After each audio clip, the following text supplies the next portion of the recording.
My husband, after neglecting our financial responsibilities and my sacrifices, gifts his 23-year-old girlfriend an expensive Ferrari. Meanwhile, I'm here working 2 jobs to keep things together, feeling completely invisible and unappreciated. I never imagined I'd be here standing in our living room staring at the picture of the Ferrari. Not just any car. This one, bright and pristine, was the latest model, the kind of luxury that screams indulgence. It wasn't mine, of course. It was hers, his 23-year-old girlfriend. The same girl he had been spending every free moment with, while I, on the other hand, was buried under the weight of responsibilities I never signed up for. We're about to hit 10K. A huge thank you to everyone who's subscribed and supported this journey. If you haven't yet, consider subscribing. It's free and helps us grow this amazing community. Let's keep moving forward together. The car was a clear message, a shining beacon of his disregard for everything we once had, everything I had worked so tirelessly to keep together. I had been his rock for years, balancing work, finances, and the household, all while my heart slowly withered away unnoticed. But this Ferrari, this extravagant gift, was more than just a material possession. It was a symbol. It spoke louder than any words could. It said, I have more to offer someone else, and it made me feel insignificant in the very life I had helped build. How did I get here? How did I become the person who kept everything running, while he, the one who promised me the world, grew more distant with each passing day? I didn't have the answers then, standing there in the middle of our home, wondering when he stopped seeing me as a partner and started treating me like a mere caretaker. But I knew one thing for sure. The Ferrari was only the latest in a long line of things that made me feel invisible. It hadn't always been this way, of course. There was a time when things were different. A time when I believed in the promises he made, when I thought love was enough to hold everything together. Back then he was charming, attentive, and full of dreams. He would talk about building a future we would share. But those dreams over the years had faded, replaced with new, more exciting ones. The only future he seemed to care about now was one filled with fast cars, beautiful women, and endless nights of indulgence. And there I was, caught in a routine that never seemed to change, working double shifts, never resting, always pushing through exhaustion just to make ends meet. I had long forgotten what it felt like to have a moment for myself, to feel appreciated. The money I brought in never seemed to be enough. Bills piled up faster than I could pay them, and yet, there was never any gratitude from him. I didn't even expect praise anymore. I had learned to live without it, but the Ferrari, this symbol of everything that had gone wrong, made the weight of everything feel unbearable. I could hear the engine of that car purring from across the street, echoing through the quiet neighborhood like a taunt. I could imagine her, the young woman he had chosen over me, cruising around in it, her hair blowing in the wind, her smile wide and carefree. It hurt more than I cared to admit. But it wasn't just the car that bothered me. It was the fact that he thought so little of me, that he believed his new life with her, a life filled with excitement and luxury, was somehow more important than the life we had built together. And perhaps most painfully, it was the realization that I had been blind to the changes happening around me. I couldn't help but think of all the things I had given up to make this marriage work. When we first got together, we were partners in every sense of the word. He was the love of my life, the person I could count on to support me, to stand by my side. But over time his focus shifted. The long hours he used to spend talking to me, planning our future, had slowly been replaced by time spent at work, at the gym, or out with friends. And when I needed him most, when the financial strain started to take its toll, he wasn't there. He didn't even seem to care. I remember one evening a few months ago when I had worked a 12-hour shift, only to come home to find him gone. He hadn't even left a note, nothing to say where he was or when he'd be back. I was left alone in our home, staring at the piles of bills, my body aching from exhaustion, wondering why I was the one carrying this burden. I had called him, but he didn't answer. Hours passed, and when he finally returned, he acted as if nothing was wrong. He barely acknowledged how tired I was, how much I was struggling. I could see it in his eyes, he was somewhere else. And I wasn't sure if he had ever really been here with me in the first place. When he finally told me about the Ferrari, his eyes sparkled with excitement. He spoke about it like it was the greatest thing he had ever done, like I should be proud of him. But all I felt was a mixture of disbelief and anger. He couldn't even see the pain he was causing me. I wasn't a priority. The responsibilities we had as a couple, the things we had promised to each other, meant nothing to him. All he cared about was his image, his toys, and his new younger companion who was, in his eyes, more deserving of his attention than his own wife. That night, I sat in the darkness of our living room, replaying the moment over and over in my mind. It wasn't the Ferrari that hurt so much. It was the underlying message, that I wasn't enough.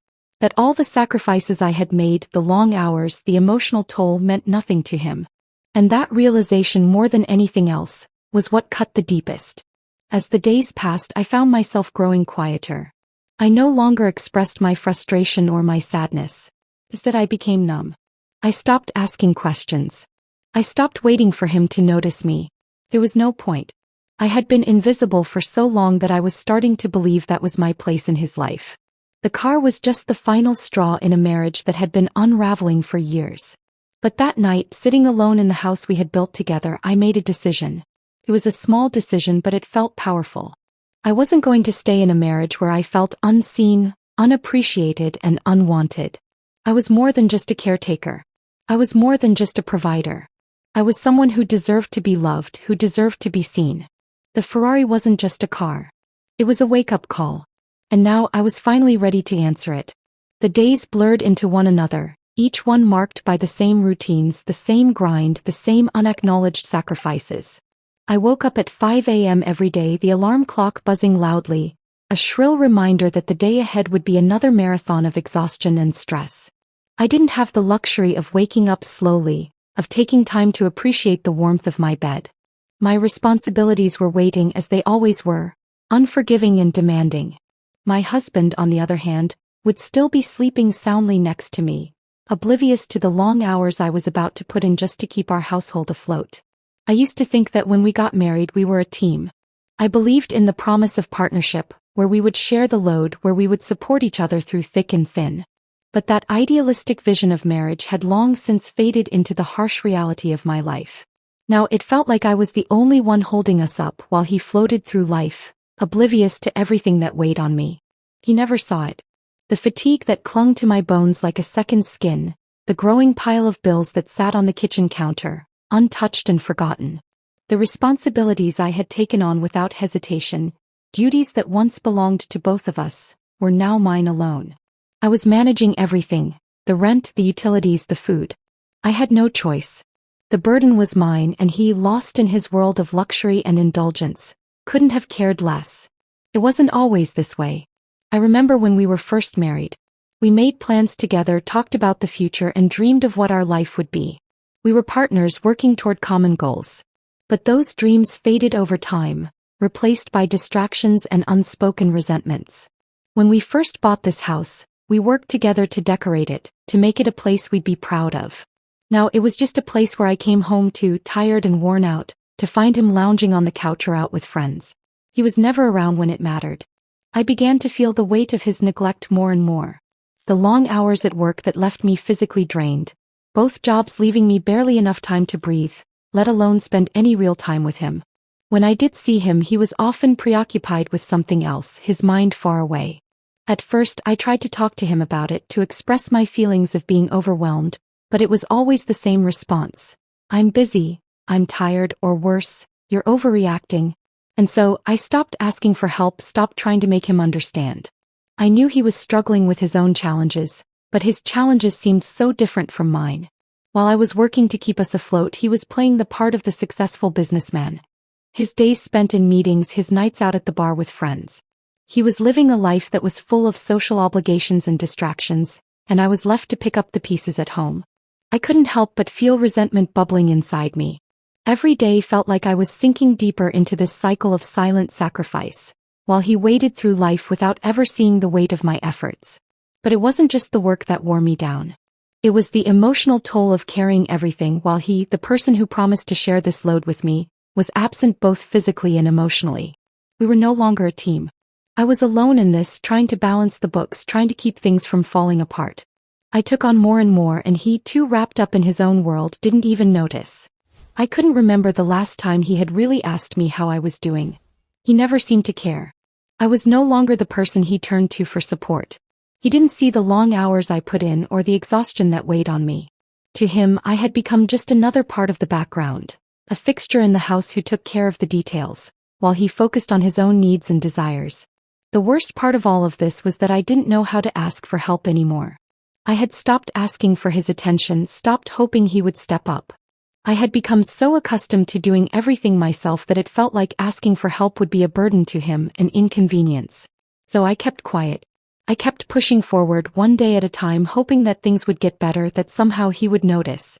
But that never happened. Instead, I grew more and more exhausted, not just physically but emotionally.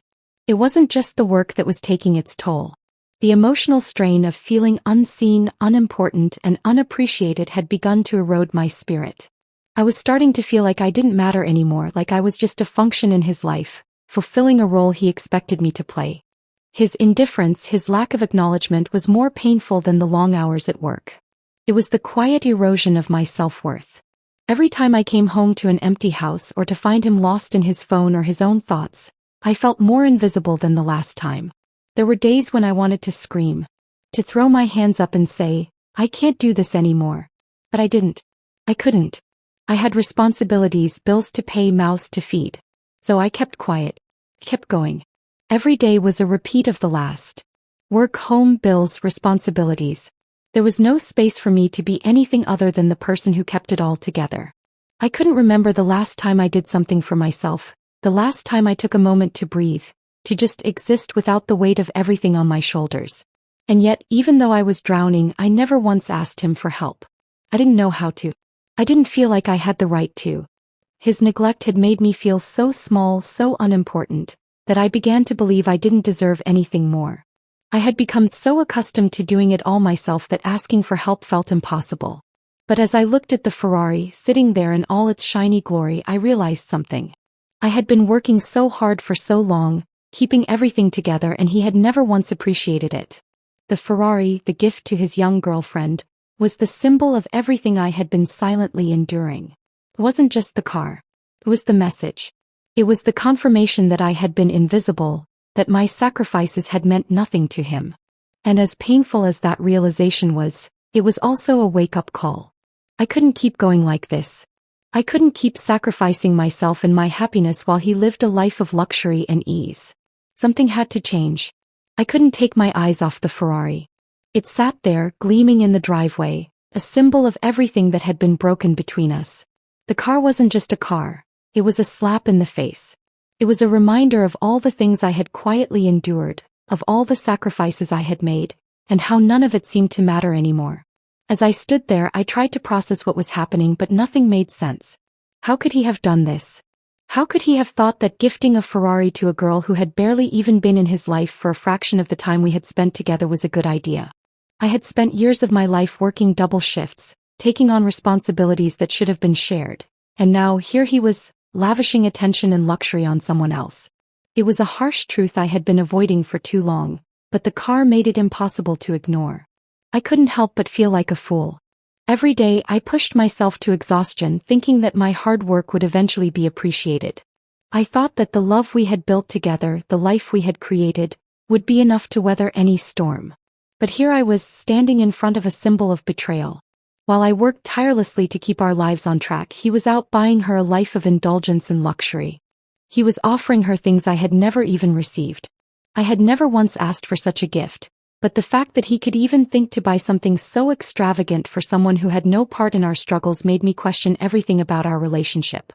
I had been the one to hold everything together. I had been the one to make sure the bills were paid, to keep the house in order, to sacrifice my time and energy just to make sure we didn't lose everything. But now it felt like I was invisible. I felt like I was nothing more than a fixture in his life. A person who was expected to fulfill a role without ever being truly seen or appreciated. And the Ferrari, this overpriced luxury symbol, was the final nail in the coffin. It wasn't just that he had gifted it to her. It was that he hadn't thought about me at all. There were no grand gestures for me, no appreciation for the sacrifices I had made. All of those late nights at work, all of the moments I had spent feeling lonely and disconnected, were reduced to nothing. It was like I had become irrelevant in my own life. And the worst part was that I had allowed it to happen.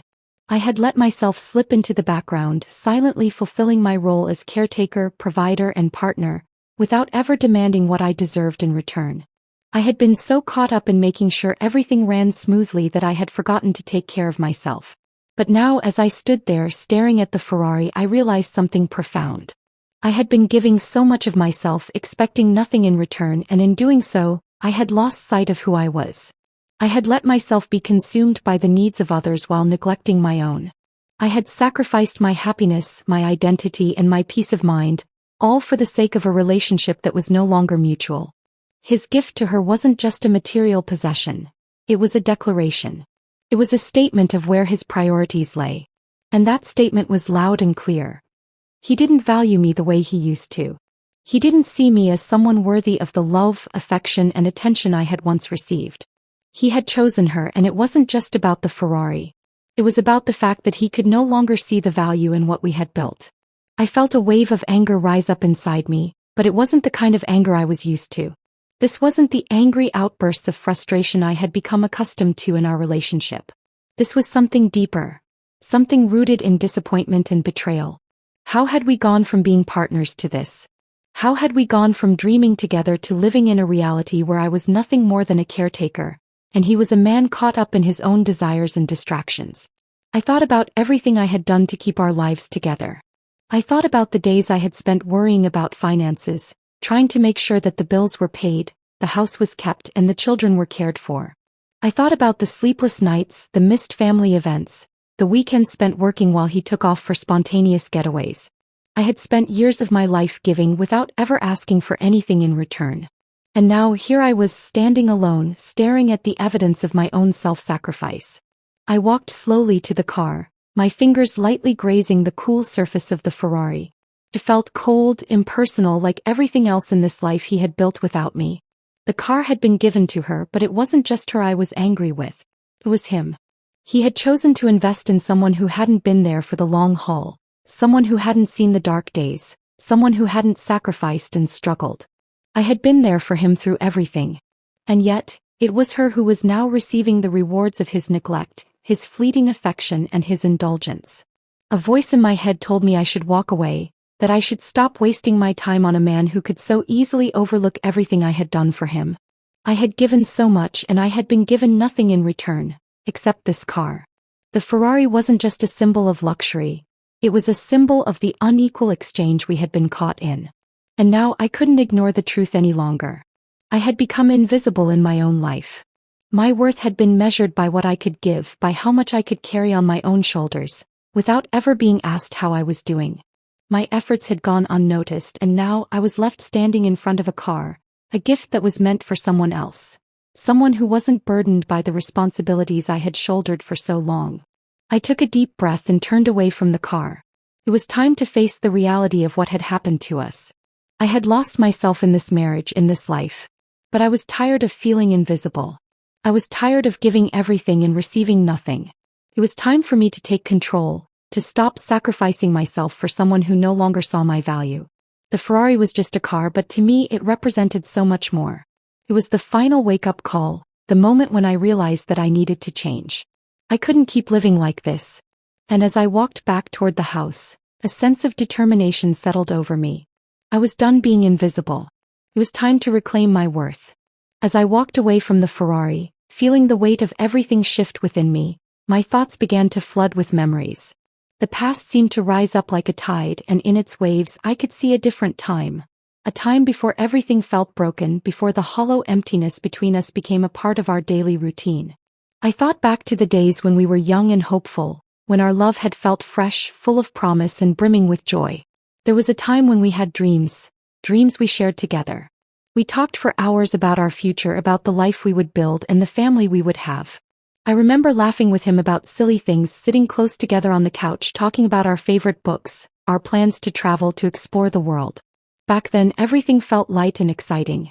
Our love felt limitless, the way it does when you're in the early stages of a relationship and everything feels like it will last forever. I remember when we first moved into our home. It wasn't a mansion, but it was ours. We were so proud of it. We would walk through the empty rooms, dreaming of how we would decorate them, imagining our life inside those walls. We painted the walls together, the color choice a compromise between his bold, daring ideas and my more neutral, calming ones. I can still remember the smell of fresh paint and the way we laughed when a few drops splattered on our clothes. In those moments I truly believed we were building something lasting. We were partners, equals, creating a home, a future together. But somewhere along the way that sense of partnership began to fade. It happened slowly in small, barely noticeable increments. At first it was just the late nights at work, the missed dinners, and the times he would come home and retreat to his office, his phone glued to his hand. I didn't think much of it then. He was busy. He was building his career. I supported him. I thought it was just a phase, that we would return to what we had. Those late night talks, the shared laughter, the sense of togetherness. But that didn't happen. Instead it was as if he grew farther and farther away, slipping through my fingers like sand, and I was left grasping at memories. I started to notice it when he stopped sharing things with me. We no longer had long, meaningful conversations. The days of laughing at inside jokes and dreaming about our future together seemed like distant memories. Now, when I tried to talk to him about anything that mattered to me, he'd nod, distracted, his mind elsewhere. I could see it in his eyes, he wasn't really there anymore. And I began to wonder if he ever really was, or if the man I had fallen in love with was just an idea I had created in my mind. It was then that I realized something painful, that perhaps love had been something else all along. Maybe it wasn't love in the purest sense, but something else. Something more comfortable, more convenient. Love was no longer about sharing our lives and growing together. It had become about maintaining the facade of a perfect relationship, the image of happiness we projected to the outside world. It was about stability. It was about convenience. I was no longer his partner in life. I was his partner in routine, in responsibilities, in keeping up appearances. The passion we once shared had slowly eroded, replaced by habits, by comfort, by a cycle that neither of us knew how to break. I would lie in bed next to him at night, listening to the sounds of his deep, steady breathing, and feel so utterly alone. He was there physically, but emotionally he had drifted away. His love for me, if it ever existed the way I had believed it did, seemed like a distant memory. The more I gave, the less he seemed to care. I put everything I had into maintaining our home, our lives, our connection. But he wasn't interested in maintaining anything. He was too busy with his own life, too distracted by the distractions he had created around himself. I couldn't deny that a part of me resented him. How could I not? I had given him everything, my time, my energy, my love. And yet I felt like I was being swallowed whole by this relationship that had ceased to be what it once was. But the truth was, I wasn't angry with him. I was angry with myself. Angry for not seeing the signs sooner. Angry for letting myself become invisible, for allowing him to drift away without saying anything. I had been so wrapped up in trying to make everything work that I had lost sight of myself. I had lost sight of what mattered. And now, looking back, I wondered if I had ever mattered to him in the way I had thought. The realization was painful, but it was also liberating. It was like a heavy weight had been lifted from my chest. I had lived in a fog for so long, convinced that love would somehow fix everything, that the sacrifices I made would be reciprocated.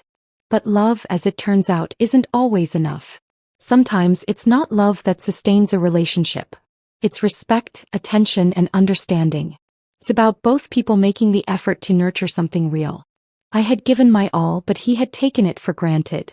And now here I was, standing at the edge of this life we had built, watching everything crumble around me.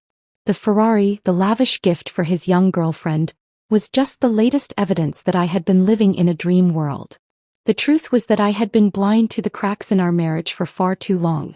I had allowed myself to believe in something that was no longer true, and now I was left to pick up the pieces. But as I stood there with the weight of these realizations settling heavily in my heart, something else began to emerge. A spark of clarity. A sense of purpose that I hadn't felt in years. For the first time in a long time, I knew what I had to do. I couldn't keep living this way. I couldn't keep pretending that everything was fine, that I was fine. I had spent so long trying to make everything work for him, for us, but I had forgotten about myself. It was time to change that. The past was gone. The dreams we once shared had faded, leaving only the empty shell of what we had been. But the future was still there, waiting for me to take it. And for the first time in a long time, I was ready to do just that. The days seemed to stretch on endlessly, each one blending into the next in a blur of monotony. The house, which had once been filled with warmth and laughter, now felt cold and silent. I spent most of my time in the kitchen or at the office, barely able to muster the energy to engage with him. He was still there physically, but emotionally I had lost him long ago. It was like living with a stranger, someone I had once known deeply but now barely recognized. I had become invisible not just to him but to myself. My identity had been swallowed up by the weight of responsibilities I had shouldered alone. I had lost track of the person I once was, the woman who had dreams, passions, and a sense of self. Now I was just a collection of tasks and duties. I was the one who paid the bills, the one who kept the house clean, the one who kept everything running smoothly, all while he drifted through his life with minimal effort. I had become a fixture in his life, something that was just there, taken for granted. I could feel the emotional toll building with each passing day. The exhaustion wasn't just physical. It was deep, it was internal. My mind was constantly weighed down by thoughts of everything I had to do, everything I had to keep together. And yet, despite my best efforts, nothing ever seemed to be enough. I was always trying to fill the gaps, trying to fix things that seemed beyond repair, but it felt like no one noticed. He didn't notice. He couldn't see how hard I was working, how much I was struggling to hold everything together. The more I gave, the less he seemed to care. It wasn't that he was cruel, he wasn't. But he had grown so accustomed to my sacrifices that he took them for granted. He didn't see how much I was giving up, how much I was losing. He didn't notice that I had stopped smiling, that I had stopped trying to make small talk after dinner, that I had stopped asking for anything in return. I had stopped asking for his attention because I had learned that I wasn't going to get it. I had learned to be okay with being ignored. It was as though he couldn't see me anymore. And the worst part was that I was starting to believe him. I started to believe that I didn't deserve more, that my needs didn't matter. I had become so used to being overlooked that I began to lose sight of my own worth. The exhaustion, both physical and emotional, took its toll. It wore me down slowly until I couldn't even remember what it felt like to feel appreciated, to feel seen. The house felt quieter now, as though the silence between us was something tangible, something that could be touched. When he was home, there was a distance between us that was impossible to bridge. I would sit across from him at the dinner table, my mind buzzing with thoughts I couldn't express. I wanted to tell him how I felt, to make him understand the emotional weight I was carrying, but the words never seemed to come. And even if they did, would it matter? Would it change anything? I didn't know anymore. I had tried so many times before, only to be met with indifference or dismissive comments. It was easier to keep quiet, to bury my feelings, to go through the motions. But silence doesn't heal anything. It doesn't solve problems. It just makes them fester, feeding on the things we don't say, on the emotions we hide from each other.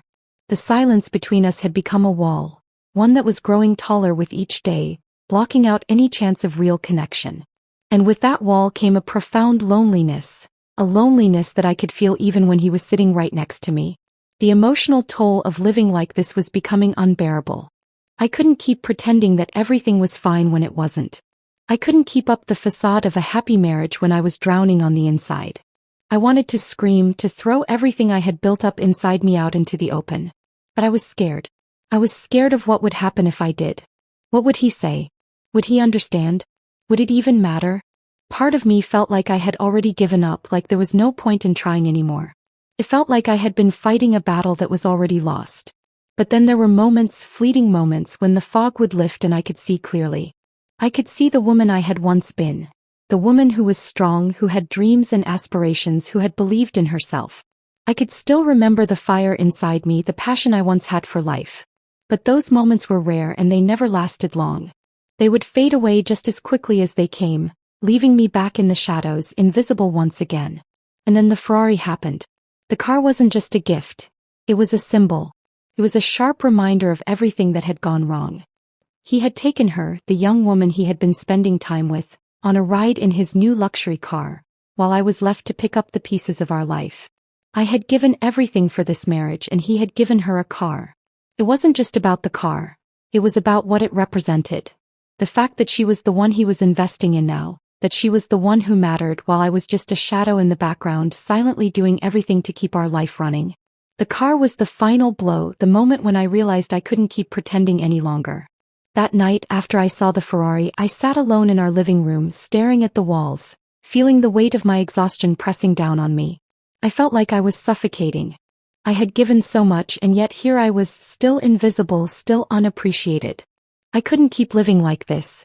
I couldn't keep sacrificing my happiness for a relationship that no longer saw me, that no longer valued me. I needed more. I deserved more. For the first time in a long while, I made a decision. It wasn't an easy decision, but it was one that had been a long time coming. I couldn't keep living like this, pretending that everything was okay when it wasn't. I had to reclaim my life. I had to stop being invisible. It was time to focus on me, to remember who I was, and to start fighting for the happiness I deserved. As I stood up, wiping away the tears that had silently fallen down my face, I felt a shift within me. The road ahead wouldn't be easy, but I was ready for it. It was time for me to be seen again. And this time I wasn't going to let anyone take that away from me. I had tried to hold on for so long, telling myself that things would get better, that the distance between us was just a phase. But the truth, as it always does, had a way of creeping in, revealing itself when I least expected it. It was late one evening and I had just returned home after yet another exhausting day of balancing both jobs. The house was quieter than usual, an eerie silence hanging in the air. I tossed my keys onto the kitchen counter and removed my shoes, the familiar ache in my feet a constant reminder of how much I had given to this life. I was about to head upstairs to rest when I heard their voices. At first I thought I was imagining things, but then I realized that the laughter was unmistakable. It was his voice, the one I once loved so dearly, the one that had always made me feel safe, made me feel like I mattered. But now it was different. It was lighter, filled with the kind of warmth that had been absent from our home for far too long. Curiosity pulled me toward the living room where the voices grew clearer. I stood there just outside the doorway, hesitant to move any closer. I knew what I was about to hear might shatter everything I had left, but I couldn't help it. My heart raced in my chest, each beat louder than the last as I listened in on the conversation I had no right to overhear. "I think she's starting to suspect," he said, his voice casual as if talking about the weather. "But honestly, she's been so busy with work lately, I don't think she even notices. It's like she's just going through the motions." Her laughter followed, soft and sweet, completely at ease. "She really is clueless, isn't she?" There it was, the cold reality that I had been avoiding for months. The betrayal, the indifference. He had been living a double life, one that I hadn't even suspected, at least not to this extent. They were discussing me as if I was nothing more than an afterthought, a background character in the story they were writing together. In their world I didn't matter. I wasn't even a consideration. "I've been thinking about what to do next," he continued. "I know she's been working hard, but she'll never understand what I need. I've got a new world now, one that's way more exciting. I'm not sure if I'll even tell her about the Ferrari. She won't get it." I froze, the words hitting me like a punch to the gut. The Ferrari, the car I had seen her driving just days before, gleaming under the sun while I had been drowning in work. He didn't even plan on telling me about it. It wasn't just a gift, it was a message. A declaration of how little I mattered to him now. And he was right. I wouldn't understand because I had never been a part of his world anymore. I was just the one who worked to keep everything running smoothly while he played. His words echoed in my mind, repeating over and over again. I couldn't process them at first, but the weight of it all began to sink in. I had given everything for this marriage, for this life. I had sacrificed my time, my energy, my happiness, and here he was, laughing with someone else about how he was getting out. He was leaving me behind emotionally while I was still clinging to the past, to the idea of what we once were. But the worst part was that he didn't even seem to care. There was no guilt in his voice, no hesitation. He wasn't worried about me finding out about the damage this would do. He had already moved on. And in that moment I realized just how much I had been blind to. The man I had loved, the man I had trusted, had already checked out of this marriage long before I'd noticed. I stayed frozen in place, my heart racing in my chest, my mind scrambling to make sense of what I had just heard. The betrayal wasn't just the car, the lavish gift. It was in the way he had dismissed me, the way he had started to live a life that didn't include me. And the worst part? He hadn't even had the decency to be honest with me. He had kept me in the dark while he built a new world around himself, one that didn't need me. I could feel the tears welling up, but I refused to let them fall. I was done with the crying, the begging for attention. I had been invisible for so long, and now I was facing the harsh truth of how little I meant to him. I couldn't go back to that. I couldn't keep pretending that everything was fine, that we were okay. This was it, the final straw. He had made his choice and it was time for me to make mine. I didn't know what to do next, how to confront him, or if it even mattered. But what I did know was that I couldn't live like this anymore. I couldn't keep sacrificing myself for a relationship that had already died, a relationship where I was the only one still fighting. I had been holding on to a ghost for too long, and it was time to let it go. I stepped back from the doorway, my mind reeling with the pain of it all. I knew I had to face him, but part of me wondered if it was even worth it. What could I say that would make him see me, truly see me, for the person I had become? I had spent so many years giving my all, and now it felt like I was being discarded without a second thought. The tears finally came and I let them fall. But this time they weren't tears of desperation. They were tears of release. The truth had finally come to light, and though it hurt more than anything I had ever felt, it was also freeing. I had been living in the shadows of his life for too long. And now I was ready to step into the light to find myself again. I wiped away the tears, took a deep breath, and made a decision. I wasn't going to let this destroy me. I wasn't going to let him keep me in a marriage where I was invisible. I was done being the background character in his story. I was going to take control of my life again, no matter how hard it was. The final blow had been struck, and while it hurt, it was the beginning of something new. Something that would be mine and mine alone. The days that followed the night I overheard his conversation were an uneasy mix of numbness and quiet fury. I walked around the house, going through the motions as I always had, but everything felt different. The weight of his betrayal was like an invisible chain, heavy and suffocating, dragging me deeper into a pit of emotional exhaustion. I had spent so many years trying to make things work, trying to patch up the holes that had started to form in our relationship, but now it felt like the fabric of our marriage was beyond repair. The cracks that had once been small, just minor annoyances and unspoken resentments, had grown into vast chasms. Every time I looked at him, I saw not the man I had fallen in love with, but a stranger, someone whose priorities were so far removed from mine that the gulf between us felt insurmountable. I had been carrying the weight of this relationship for so long, but I had finally come to a breaking point. I could feel the resentment simmering within me, threatening to boil over at any moment. It wasn't just the Ferrari, though that certainly played a role. It was the way he had dismissed me, the way he had taken me for granted, the way he had allowed me to become nothing more than a caretaker while he went on living a life filled with excitement and indulgence. There were days when I would stand in the kitchen chopping vegetables or washing dishes, and I would feel this deep, overwhelming anger rising within me. The resentment would creep up slowly at first, like a whisper in the back of my mind, but soon it would fill my entire being, demanding attention, demanding release. I felt like a pressure cooker ready to explode. And yet I said nothing. I kept everything inside, afraid that if I spoke up, if I truly expressed the depth of my hurt, it would only make things worse. But the truth was that I couldn't keep silent anymore. Every time he came home late without explanation, every time he looked at his phone instead of me, every time he brushed off my attempts to talk, it made the resentment grow. I had tried for so long to be patient, to be understanding, to believe that things would eventually improve, but they hadn't. They just kept getting worse. I found myself questioning everything about our relationship. Had I always been invisible to him? Was I just a convenience, someone to keep the household running while he pursued his own desires? The more I thought about it, the more I realized that I had been living in a one-sided relationship for far too long. And while I had convinced myself that things would change, I knew deep down that they never would. He had already made his choice. His actions spoke louder than any words he could have said. There were moments when I would catch a glimpse of the man I had once loved, the man who had promised to build a life with me, but those moments were few and far between. Now all I could see was someone who was drifting further away, someone who had already mentally checked out of our marriage. And it hurt. It hurt more than anything I had ever experienced. The anger, the resentment, it all stemmed from the same source. The feeling that I had been left behind, that I had been forgotten. I started to withdraw, pulling away from him emotionally, physically. I wasn't interested in small talk anymore, and the thought of sitting through another empty conversation made my stomach turn. Every time he touched me, it felt like a chore, a reminder of how distant we had become. I no longer had the energy to pretend that everything was fine, to wear the mask of a happy wife while my heart was slowly breaking.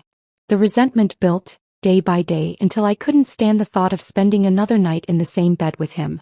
The silence between us had become unbearable, a constant reminder of how disconnected we had become. The house that had once felt like a home now felt like a prison, and I was trapped inside with someone who no longer saw me. And yet I still clung to the idea of us, to the hope that things would somehow go back to the way they used to be. I kept telling myself that if I just tried harder, if I just gave more, he would come back to me. But deep down I knew that wasn't true.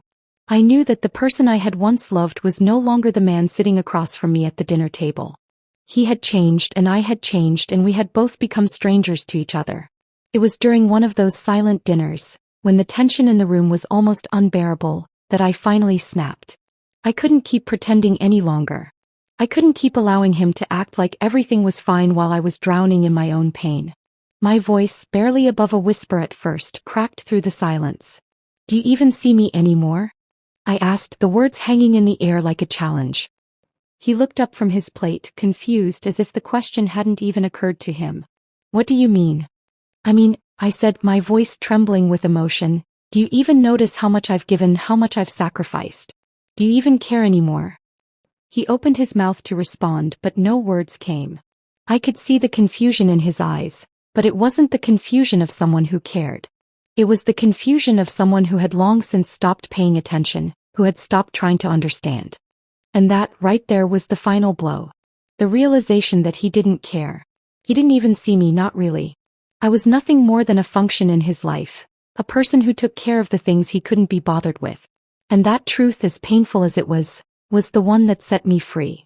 I could no longer pretend that this was a marriage worth saving.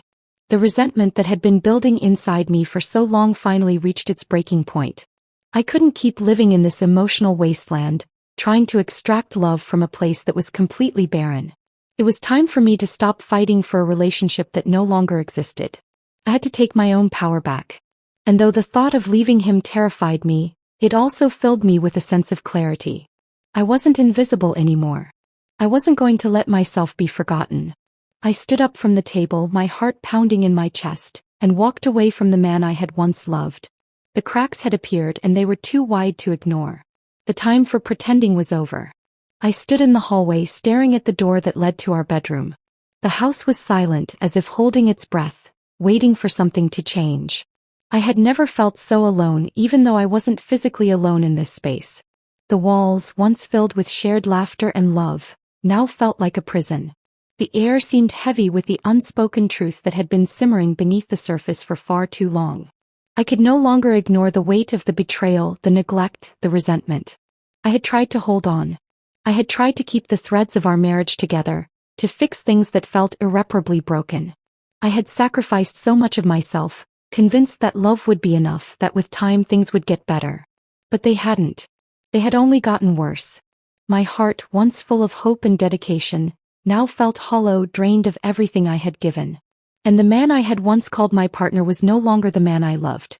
He had become a stranger to me, someone who only saw me when it was convenient, someone who treated me as if I were just a background presence in his life. The Ferrari, the late nights, the distant conversations, they were all signs of a deeper truth that I could no longer ignore. He had checked out long ago, emotionally if not physically, and I was the only one left trying to make things work.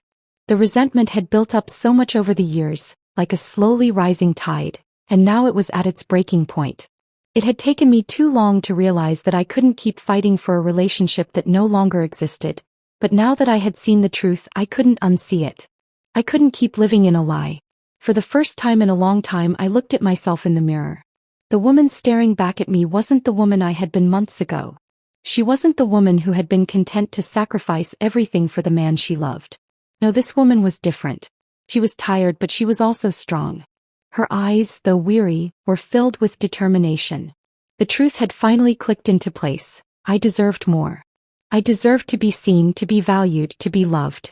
I thought about the life I had built, the dreams I had put on hold for the sake of this marriage. I thought about the woman I had lost along the way, lost in the sea of responsibilities, the unspoken expectations and the silence that had grown between us. She was still there, deep down, waiting to be rediscovered. And I realized that I couldn't wait for him to find her again. I couldn't keep waiting for someone who wasn't willing to meet me halfway, who wasn't even interested in trying to rebuild what we had. It wasn't just about the Ferrari or the betrayal. It was about reclaiming myself, reclaiming my life, and not letting it slip away in the shadow of someone else's neglect. I took a deep breath, feeling the weight of the decision settle in. I had been so afraid of making this choice, so afraid of the consequences. What would happen to us? What would happen to our family? Would I be judged? Would I be alone? But deep down, I knew that I couldn't continue living in this emotional wasteland. I had already spent too much time losing myself in this marriage, too much time hoping things would change when they never would. It was time to take control, to take back what was mine. The moment I had been avoiding had finally arrived. I couldn't keep sacrificing my happiness for someone who wasn't willing to do the same. It wasn't an easy decision. It wasn't something I had come to lightly, but it was the right one. I walked into the living room where he was sitting on the couch, scrolling through his phone. His back was to me, but I could feel him tense up as I approached. He didn't turn around, didn't look up from his screen. That was when I realized. This man, this person I had once trusted with everything I had, didn't even notice me anymore. It was as if I had become invisible in my own home. And it was in that moment that I knew there was no going back.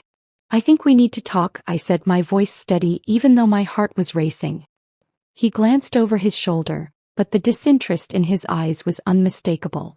He had already checked out of this conversation just like he had checked out of our marriage. "What about?" he asked, his voice flat. I swallowed hard, but I knew I had to do this. "About everything. About us.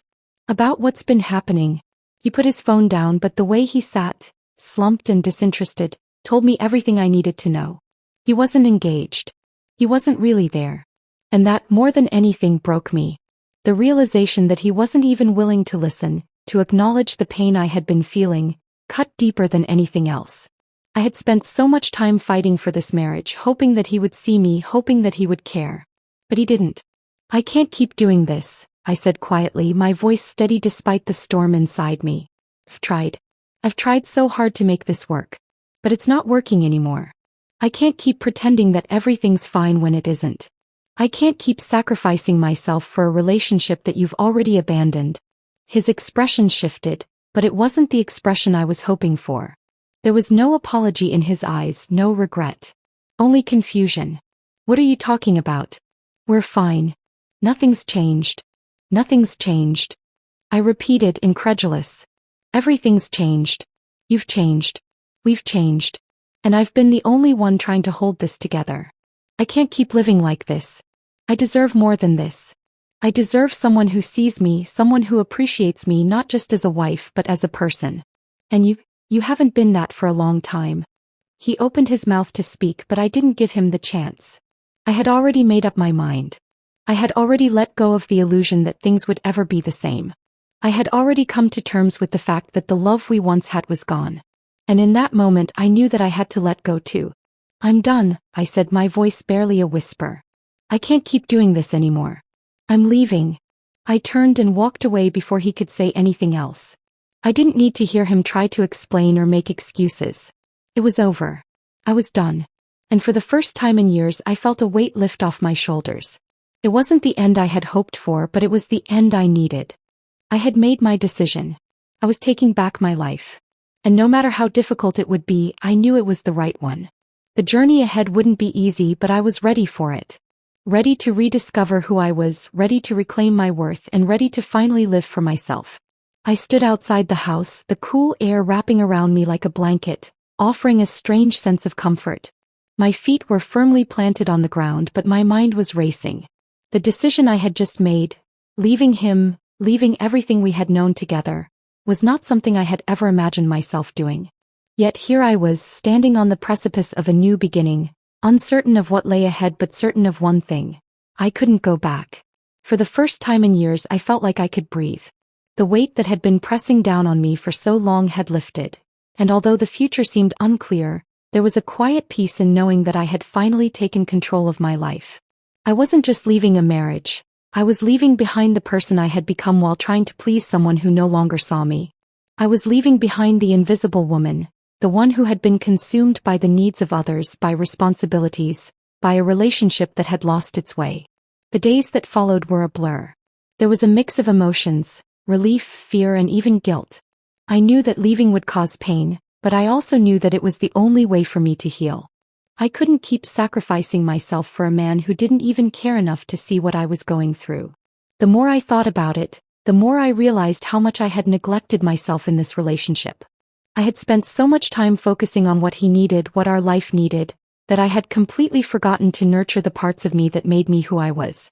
I had become lost in the role of a wife, a caretaker, a provider without ever asking myself, what do I need? The first few days were hard.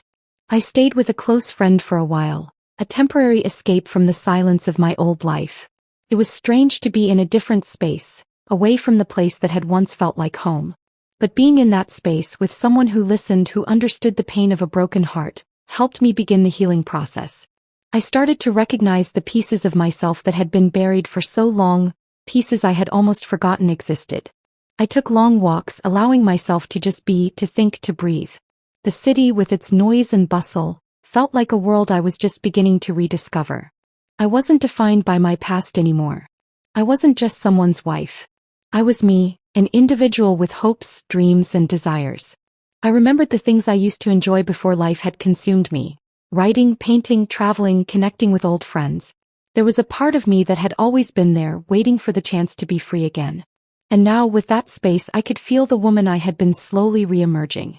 One evening, after a particularly long walk, I found myself sitting in a small cafe, sipping a cup of tea and watching the world go by. The realization hit me then. The woman I had been was still there, just waiting for the right moment to come back. I wasn't just a victim of circumstances. I was someone who had the power to reclaim her life, to rewrite her own story. I had spent so many years looking for validation from someone else, looking for approval from a person who no longer understood me. But I didn't need that validation anymore. I didn't need his approval, his attention, or his love to know that I was worthy. I started taking small steps toward reclaiming my life. I joined a local art class, something I had always wanted to do but never had the time for. It felt liberating, sitting there with a paintbrush in my hand, creating something that was entirely mine, something I had chosen for myself. For the first time in years, I felt truly alive. There was no pressure, no expectations. Just me, my art, and the freedom to explore. At the same time, I started reconnecting with friends, the ones I had distanced myself from over the years. I had been so focused on my marriage, on keeping everything together, that I had forgotten about the relationships that once brought me joy. I began to rediscover the bonds that had been there before, the ones built on shared laughter, mutual support, and genuine connection. It was as though I was learning to live again, to breathe again in a way that I had forgotten was possible. The nights were still hard. The silence in my apartment, the empty space beside me, were constant reminders of what I had left behind. But I didn't feel that emptiness in the same way anymore. The space was no longer a symbol of loneliness. It was a symbol of freedom. I could fill that space with anything I wanted. My art, my passions, my dreams. It was mine to shape, mine to fill with whatever I chose. And that realization, that sense of possibility, was both empowering and terrifying. I also began to take better care of myself. I started eating healthier, getting enough sleep, exercising, things I had neglected for so long. I had been so focused on taking care of him, on holding everything together, that I had forgotten about the most important person in my life. Me. I remembered what it felt like to put myself first, to not feel guilty for taking care of my own needs. It was a slow process, but I could feel the shift. The woman I had been was returning, stronger and more confident than before. I took each day as it came, allowing myself to feel everything. The sadness, the anger, the relief. There were moments when the weight of everything felt too much to bear, when I missed the life we had once shared, even though I knew it was no longer the life I wanted. But in those moments, I reminded myself of why I had made this choice. I reminded myself that I was worthy of more, that I deserved to be happy, to be loved, and to be seen. One day I was sitting in the park watching children run around, their laughter filling the air. I realized that for the first time in a long time, I was no longer waiting for someone else to give me permission to live. I was living for myself now, and it felt incredible. The past was no longer something that defined me. It was a part of me, yes, but it was not my whole story. I was the author of my life, and I was ready to write the next chapter. As I stood up to leave, I felt a sense of peace wash over me. It wasn't the peace of having everything figured out. It was the peace of knowing that I was no longer hiding, no longer waiting for someone else to make me feel whole. I was whole on my own, and that was enough. It was more than enough. And so, I walked forward one step at a time into a future that was mine to create. It wasn't until I stood there, facing the door to the house we had once shared, that the finality of my decision truly hit me. The house that had once been filled with love and laughter now felt like a ghost of its former self, silent, empty, and hollow. The walls no longer echoed with joy. They stood as silent witnesses to the countless sacrifices I had made, the promises that had been broken, and the life I had given up for a relationship that no longer existed. I had spent so much of my life holding on to a dream, believing that if I just tried hard enough, if I just gave more of myself, things would change.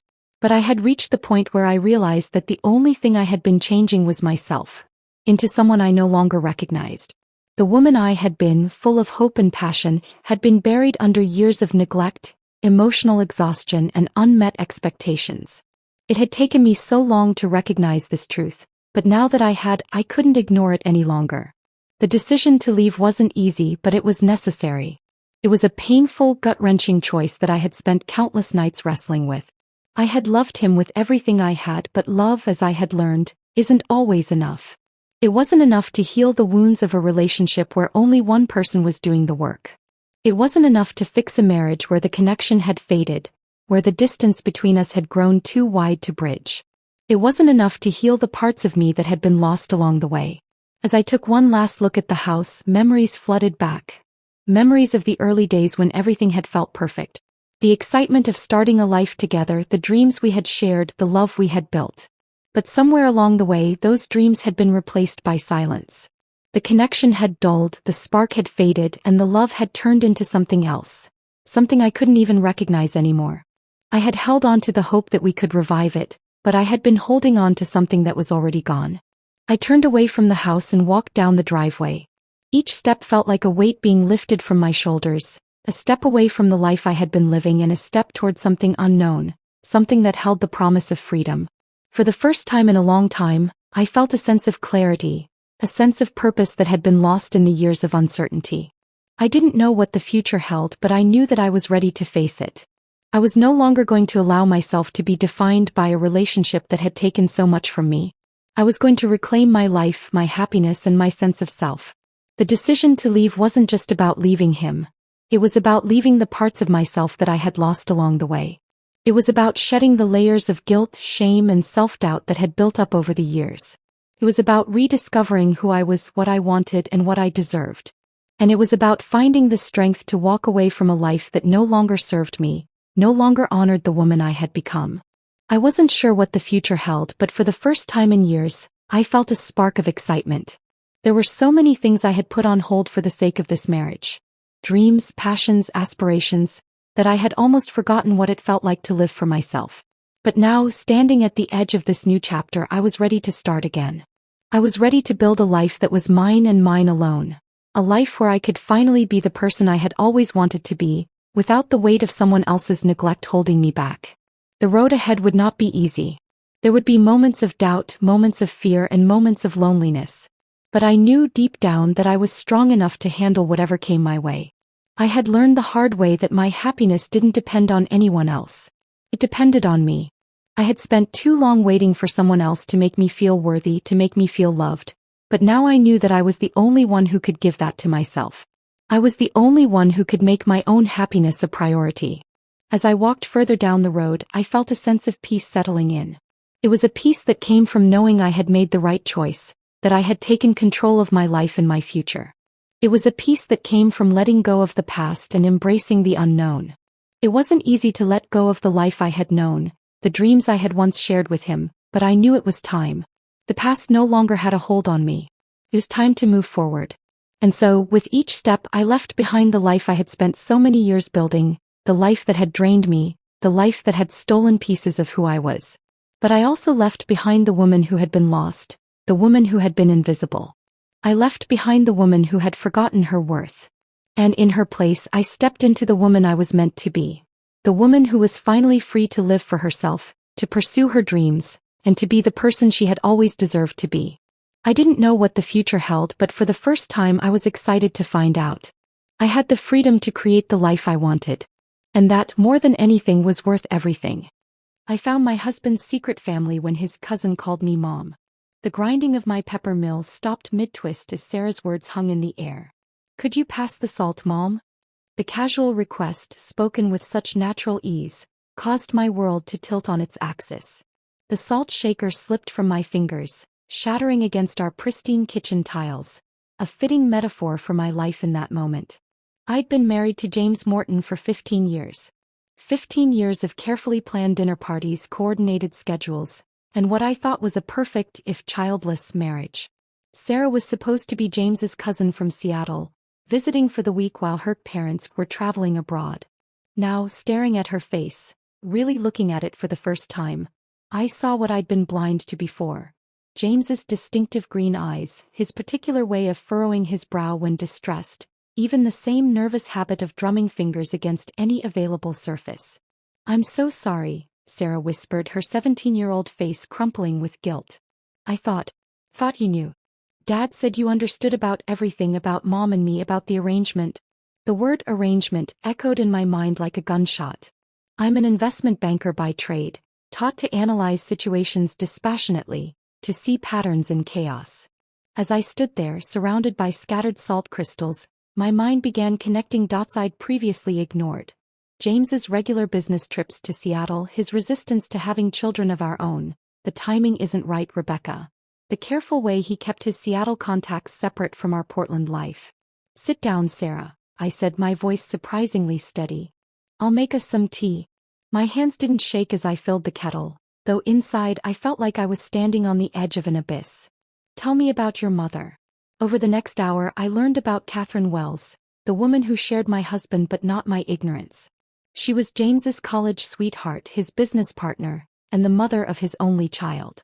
While I'd been building what I thought was our perfect life in Portland, James had maintained an equally elaborate facade in Seattle.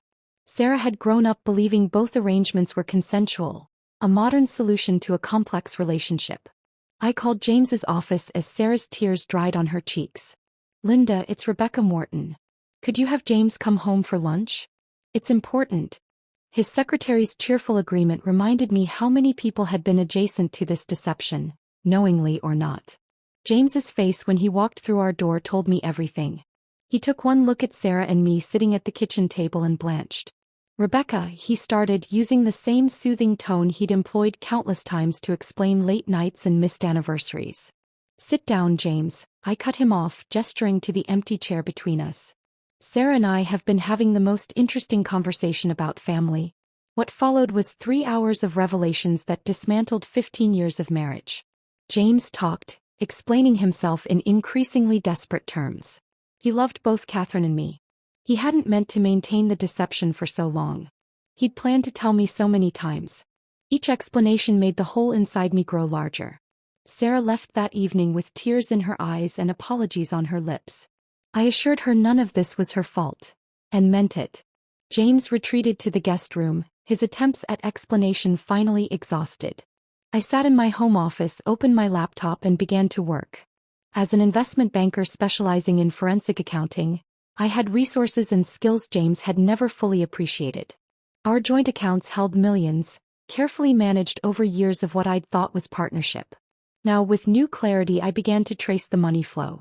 Every business expense that coincided with Sarah's birthday. Every conference that aligned with her school events. Every hidden investment in Seattle properties and businesses. I discovered that Catherine wasn't just James's secret partner in life.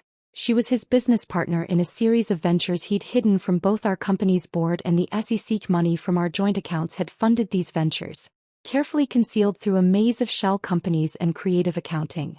That night, as James slept in the guest room probably planning his next move, I began documenting everything.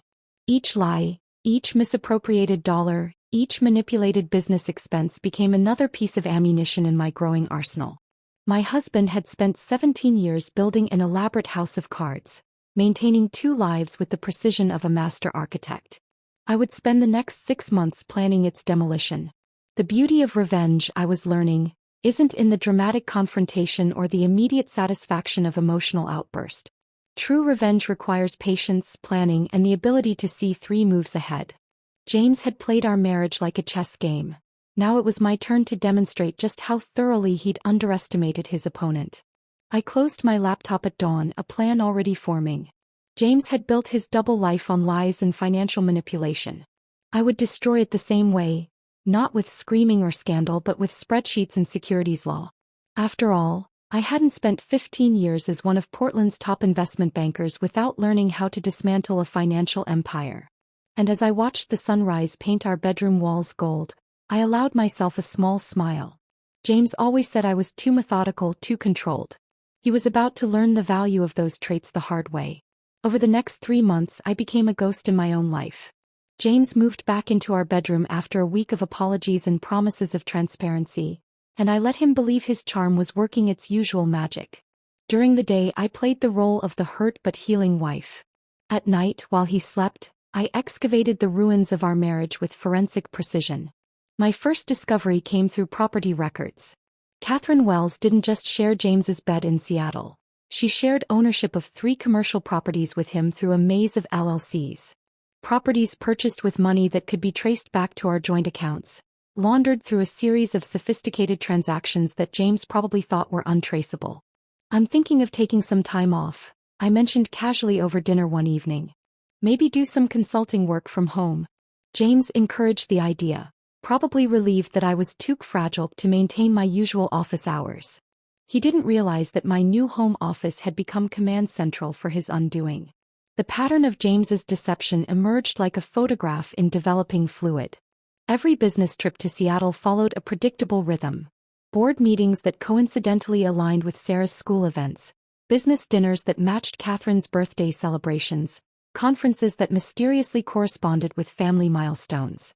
17 years of carefully orchestrated lies, documented in expense reports, calendar entries and flight records. But it was the business ventures that proved to be James's fatal flaw. Catherine wasn't just his secret wife. She was his secret business partner in a series of increasingly questionable investments. They had used my banking connections, my reputation and my money to build their empire. Each discovery felt like a fresh betrayal, but I cataloged them all with methodical detachment. The deeper I dug, the more I understood why James had been so resistant to having children. A baby would have complicated his carefully balanced double life. The recurring medical issues that had prevented us from conceiving? Fabricated. The fertility specialist's reports? Falsified. He had systematically stolen my chance at motherhood while raising his daughter in another city. "You seem distant lately," James observed one evening, reaching for my hand across the dinner table. I allowed the touch, suppressing the urge to recoil. Instead, I smiled, thinking of the evidence accumulating in my encrypted files. "Just processing everything," I replied, which wasn't entirely a lie. "It's a lot to take in." "I know, honey. But we're working through it, right?" His green eyes, Sarah's eyes, searched my face for reassurance. "We're stronger than this." I nodded, squeezing his hand while mentally reviewing the latest discovery from my investigation. A series of emails between James and Catherine discussing how to handle their growing financial entanglements. They had been careless in their confidence, leaving digital breadcrumbs that any competent forensic accountant could follow. Lucky for me, I was more than competent. The most damning evidence came from their shared business ventures. James and Catherine had been playing a dangerous game with investor funds, using inside information and manipulated reports to maintain their facade of success. They had managed to stay just within the letter of the law, or so they thought. But I found the patterns they had missed, the regulatory lines they had crossed in their arrogance. Sarah called occasionally, her voice tight with anxiety. I answered each time, maintaining the gentle, understanding tone that seemed to both comfort and unsettle her. She was another victim in this elaborate deception, and part of me wanted to protect her from what was coming. But I knew that true protection sometimes meant letting the truth break things that needed breaking. "I never meant to hurt you," she said during one call. I always wished you were really my mom too." The words stuck with me as I compiled my evidence. In another life, I could have been Sarah's mother, could have had my own children. That future had been stolen from me, replaced with an elaborate lie that had consumed 15 years of my life.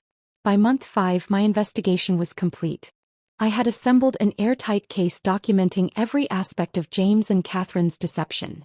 The financial fraud, the misappropriated funds, the regulatory violations. Everything was organized, cross-referenced, and backed up in multiple secure locations. The timing had to be perfect.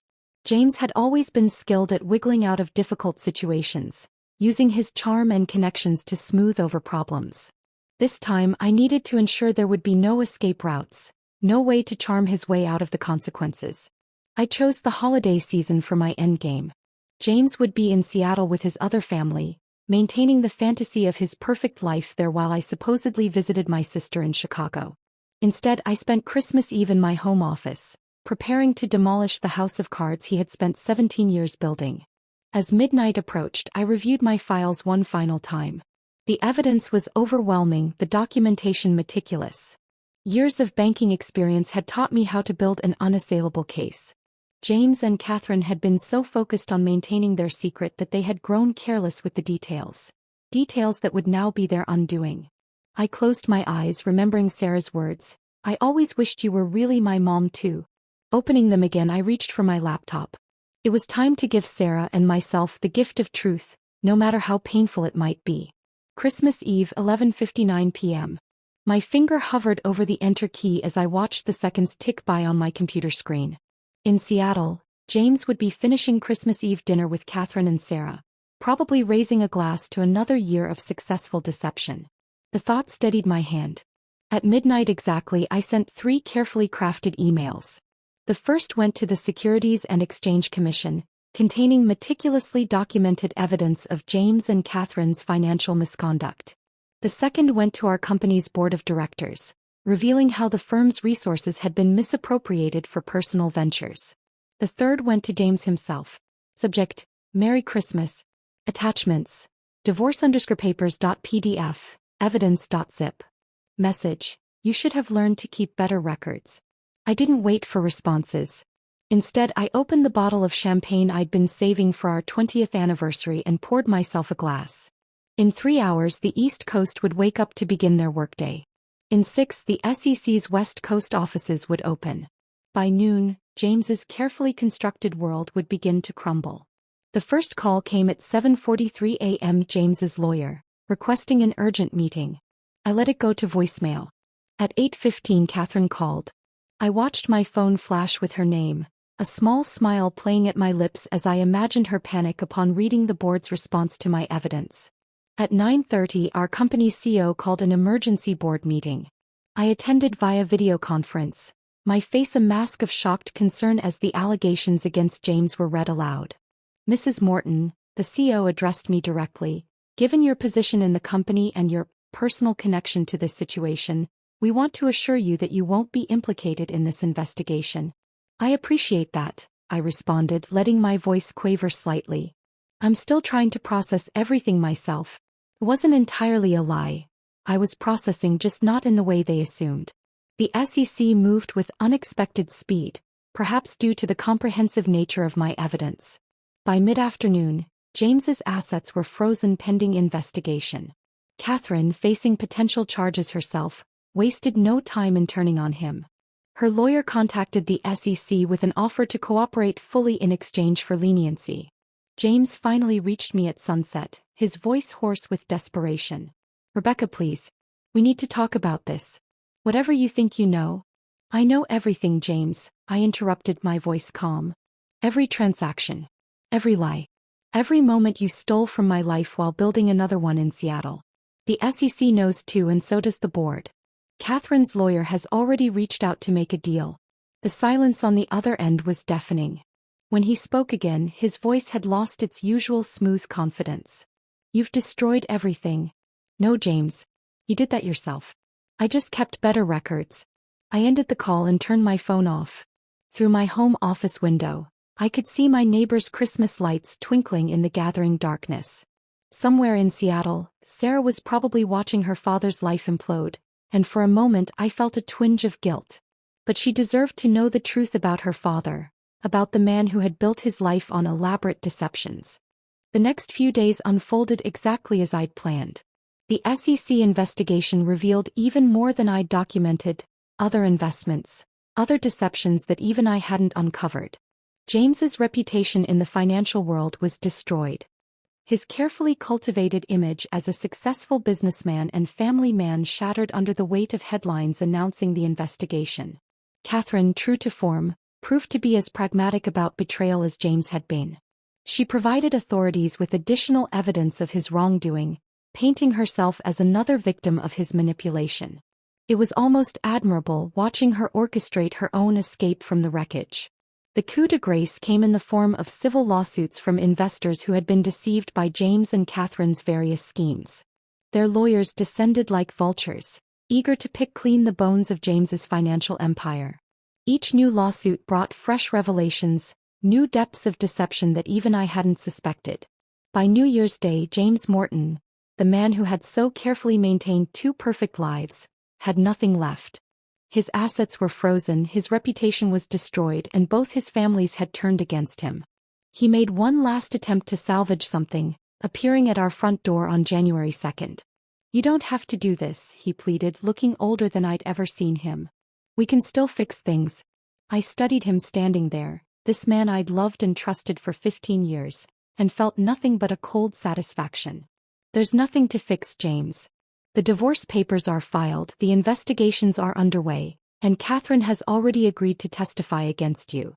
You should probably save your energy for your legal defense." As I closed the door on his protests, I realized that revenge, properly executed, doesn't feel like the burning satisfaction I'd imagined.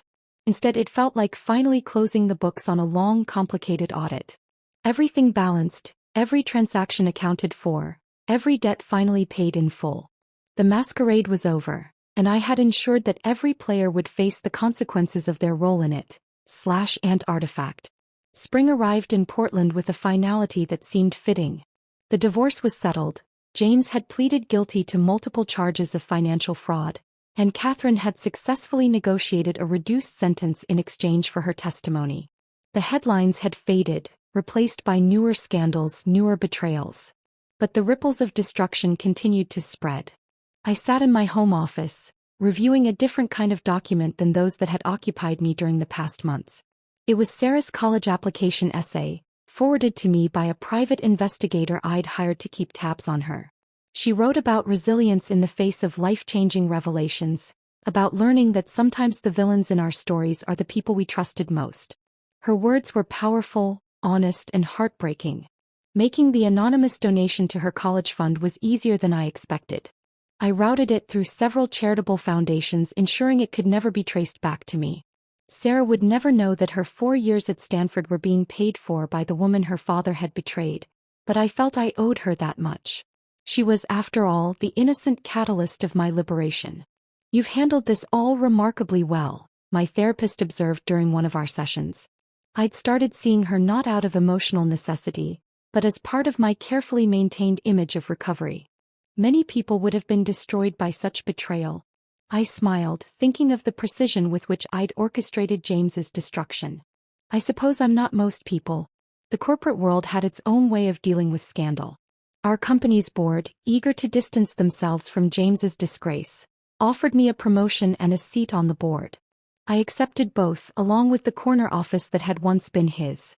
Sometimes, during late nights at work, I would look out over the city lights and think about how differently things might have turned out if Sarah hadn't called me Mom that day in my kitchen. Catherine reached out once after her sentencing. Her email was a strange mixture of apology and justification. She claimed she'd truly believed I knew about their arrangement, that James had convinced her we had an understanding. I let her message sit in my inbox for a week before deleting it unanswered. Some bridges aren't worth rebuilding. James made his final attempt at reconciliation on what would have been our 16th anniversary. He'd aged decades in the past year, his once immaculate appearance now haunted and unkempt. He was out on bail, awaiting his final sentencing. "I never stopped loving you," he said, standing on my doorstep in the rain. "Everything I did because I couldn't bear to lose either of you." I studied him, this man who had once been the center of my world. "The problem, James, is that you loved yourself more than either of us. You loved the power of holding two lives in your hands, of being the master puppeteer. What you're mourning isn't love. It's control. Rebecca, please." "Goodbye, James," I said, closing the door on 15 years of lies. Later that night, I received a text from Sarah. "He came to see you, didn't he?" "I'm sorry." I stared at her message for a long time before responding. "None of this was your fault. Live your life, Sarah. Be better than both your parents." As summer approached, I sold our house, my house, and bought a beachfront property in a different part of the city. The sound of waves replaced the echoes of betrayal, and slowly I began to build a new life. Not a perfect life, carefully constructed to please someone else, but an authentic one, shaped by hard-won wisdom and unexpected strength. One morning as I walked along the beach at sunrise, I found myself thinking about revenge. Not the hot, immediate kind that burns itself out quickly, but the cold, patient kind that I had executed. I had destroyed James not just to punish him, but to ensure he could never do to another woman what he had done to me and Catherine. It wasn't just revenge, it was justice served cold and calculated. The last I heard, Sarah had started her freshman year at Stanford, majoring in ethics and law of all things. Sometimes I imagine her in class, learning about corporate responsibility and moral philosophy, unknowingly benefiting from the consequences of her father's duplicity. There's a poetry to it that appeals to my sense of symmetry. Catherine served 6 months in a minimum security facility and emerged with a book deal. I didn't read her memoir, but my assistant told me she painted herself as an unwitting victim of James's manipulation. Perhaps she even believed it. Self-deception, I've learned, is a powerful force. As for James, his sentencing finally came in late summer. 5 to 7 years in federal prison, plus restitution that would take him decades to pay. As I watched the news coverage of him being led away in handcuffs, I felt neither joy nor sadness, just a profound sense of completion. My therapist asks sometimes if I regret not taking a more traditional path to healing, forgiveness, acceptance, moving on. I tell her that revenge, properly executed, can be its own form of healing. Sometimes the only way to cleanse a wound is to excise the poison completely. I keep only one reminder of my old life: the broken salt shaker from that fateful day in my kitchen.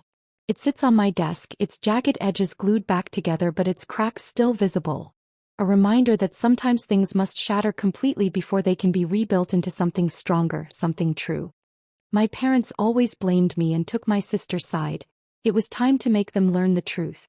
Growing up, I always felt like an outsider in my own home. My parents were strict and overly critical, and no matter what I did, it was never good enough. My younger sister Lily, on the other hand, was their golden child. She could do no wrong. She was charming, easygoing, and always found a way to manipulate everyone around her, especially our parents. And no matter what happened, they always believed her over me. It wasn't just the little things. I could work my hardest at school, do all my chores, and try to be the perfect daughter, but it never mattered. Whenever something went wrong, Lily always had a way of turning the situation around and blaming me. Whether it was breaking something in the house, getting in trouble at school, or even small family arguments, it was always my fault. I'd try to explain myself, to defend myself, but it was like my words fell on deaf ears. I remember one instance in particular, an argument we had when I was about 15. Lily had lied about something small, but when my parents confronted us, she twisted the story and made me the villain. My parents didn't even hesitate. They immediately sided with her, accusing me of causing problems for no reason. I felt betrayed, my voice silenced, and from that day on, it became a pattern. They never listened to me, and Lily always had a story that made her the victim. The worst betrayal came when I was about 18. I had worked so hard to earn a scholarship to a prestigious college, something that could change my life. But Lily, threatened by my success, sabotaged it.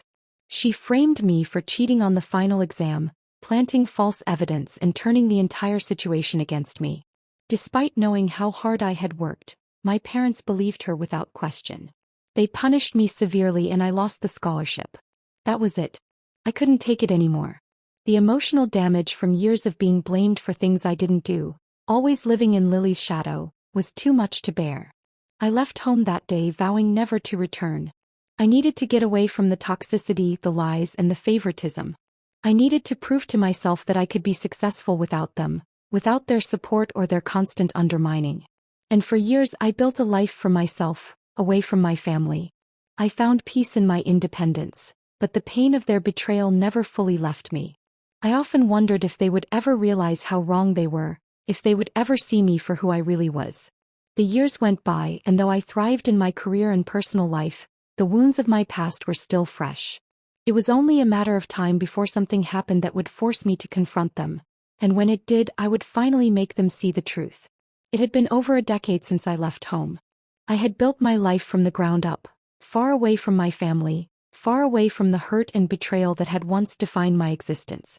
I had become successful, independent, and strong, something I never thought I'd be able to say after everything that happened with my parents and sister. But no matter how far I ran, no matter how much success I found, the emotional scars they left on me never truly healed. Then one day out of nowhere I received a message from them. My parents and Lily. They were in trouble and they needed my help. At first I just stared at the message, feeling a rush of anger and disbelief. How dare they reach out to me after everything that had happened? After how they had treated me? It felt like a cruel joke, especially coming from Lily, who had done everything she could to ruin my life. I couldn't decide whether to ignore them or to confront them once and for all. But curiosity won out. I had spent so many years wondering if they would ever acknowledge the pain they caused, wondering if they ever thought about me at all. Part of me wanted closure. Part of me wanted to know if they had changed, if they had learned anything. Despite everything, I agreed to meet them.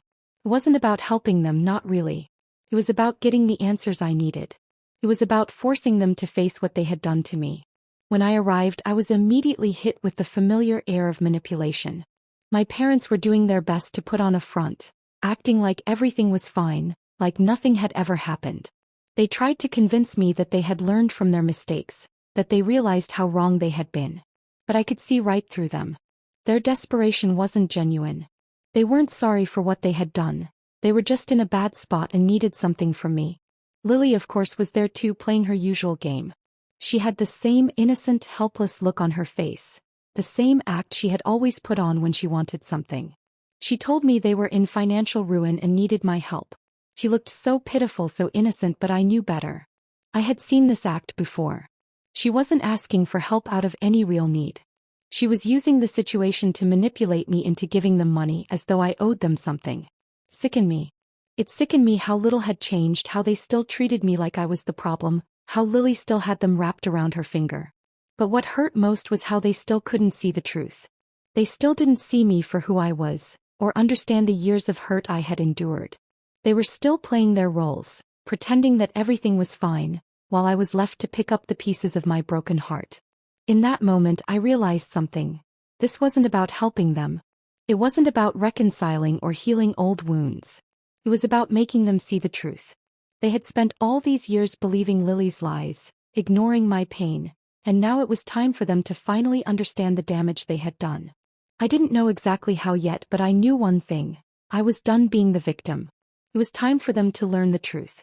I had spent years trying to move past my family, but seeing them again, especially Lily, stirred up everything I had buried deep down. The hurt, the betrayal, the years of feeling invisible. It all came rushing back. They didn't deserve my help, but they had made one fatal mistake. They underestimated me.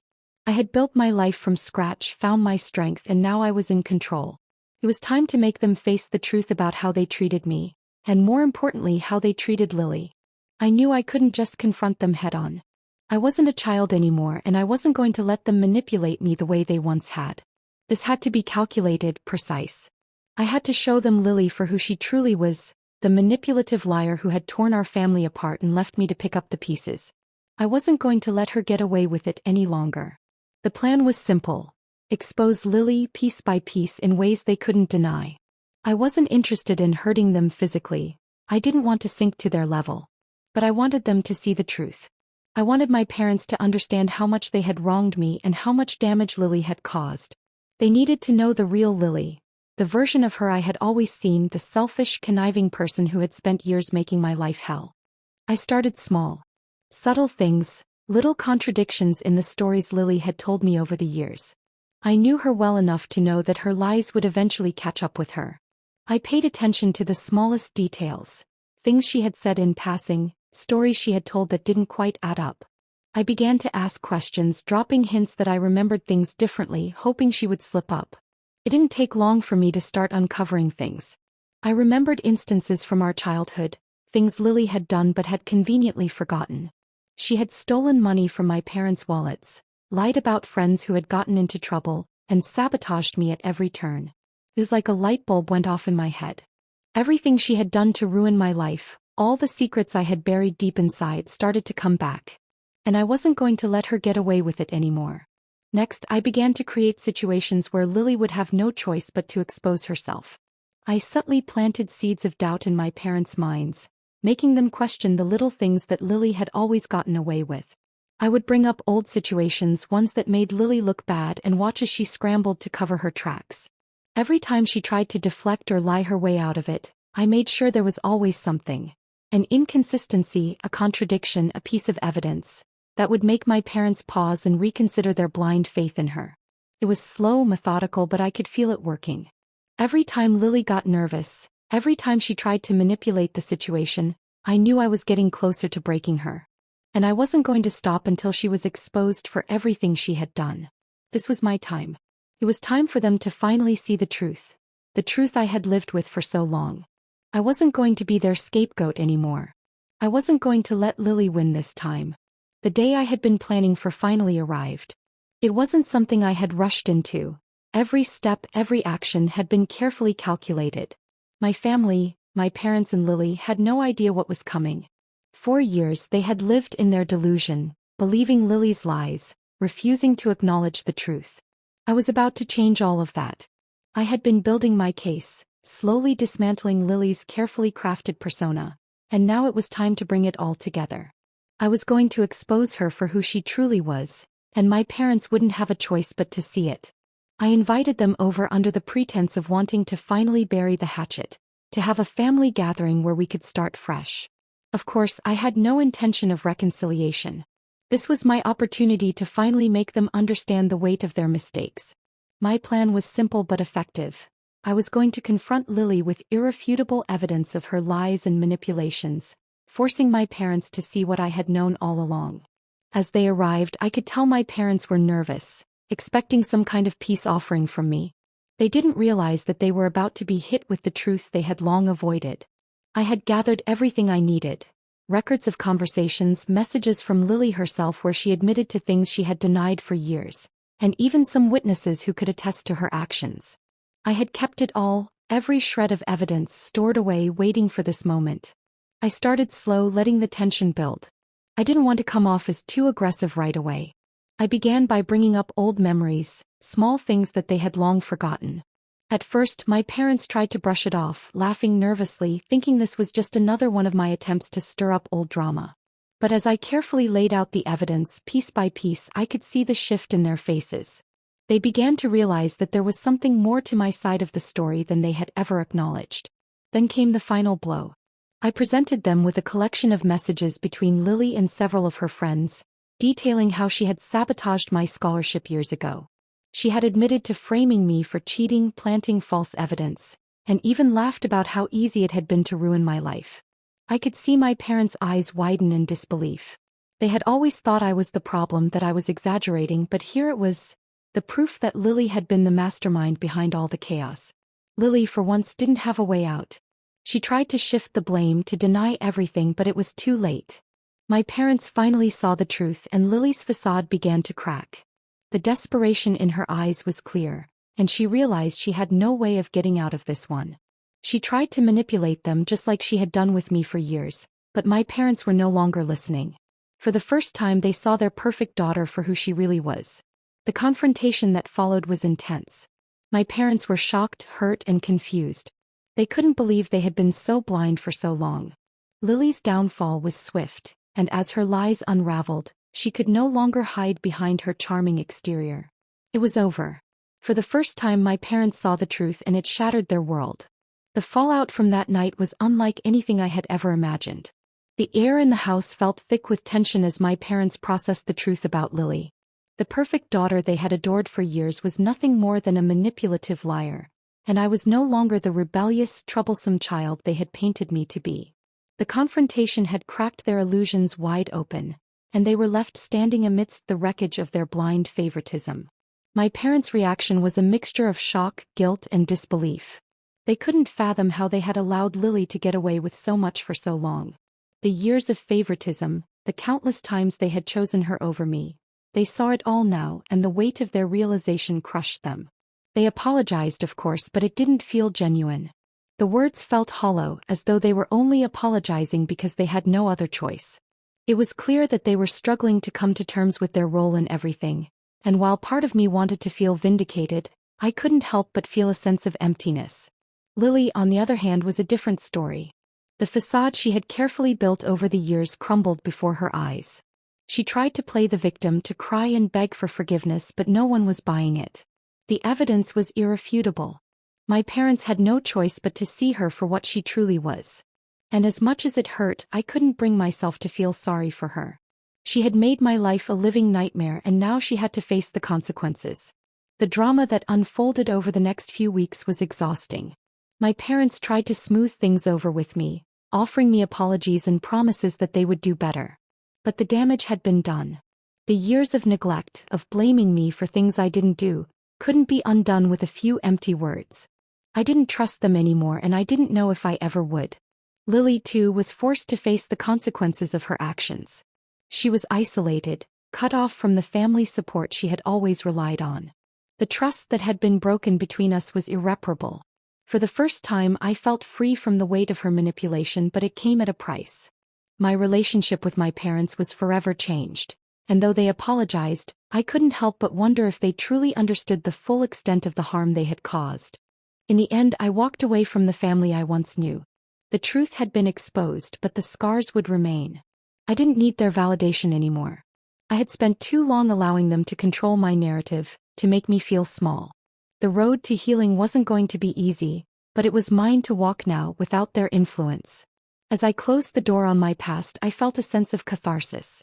I was no longer the victim in their story. I was the author of my own life, and I was ready to embrace the future, free from the toxic dynamics that had held me back for so long. The truth had set me free, and that was all I needed to move forward. My father gave my brother everything. He denied me a job just because I'm a woman. I grew up in the shadow of my father's empire, believing hard work would be my ticket to a seat at the table.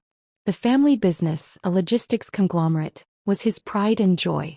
I admired him for building it from the ground up and spent my youth dreaming of the day I could help carry it forward. It wasn't just a company to me, it was a legacy, a testament to grit and determination. From the moment I graduated with honors in business administration, I dedicated myself to understanding every facet of the industry. I worked harder than anyone else in the company, often pulling all-nighters and taking on the toughest challenges. I believed this would earn me his respect, maybe even his approval. I thought I had proven myself. The announcement came on a warm summer evening during one of my father's infamous family meetings. My younger brother Alex and I sat at opposite ends of the long dining table.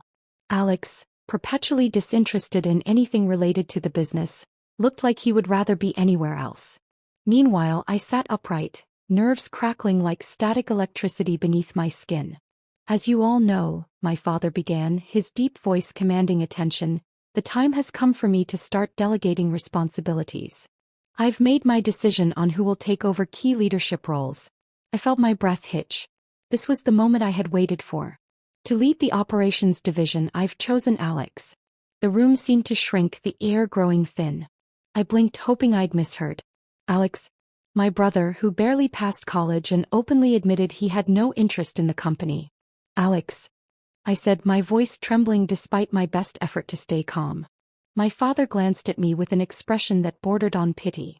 Yes, Alex, he said firmly. This is a role that requires leadership and strength. It's not a position suited for a woman. The words landed like a slap. My stomach churned as the weight of his dismissal sank in. Years of effort, sacrifices, and achievements, all disregarded with a single sentence. Not suited for a woman? I repeated, my voice rising. Dad, I've spent my entire career proving myself. I know this business better than anyone in this room, including Alex. Alex shifted uncomfortably in his chair but said nothing. He looked at me apologetically, but his silence was as loud as my father's words. This isn't up for discussion, my father said, his tone sharp. You're emotional right now, and that's exactly why you wouldn't handle the pressure of leadership. I stood abruptly, my chair scraping against the hardwood floor. You've made your decision, I said, my voice cold. I'll make mine. That night I packed my things and left the house. As I walked out the door, I vowed that this would not be the end of my story. My father may have underestimated me, but I would make sure he lived to regret it.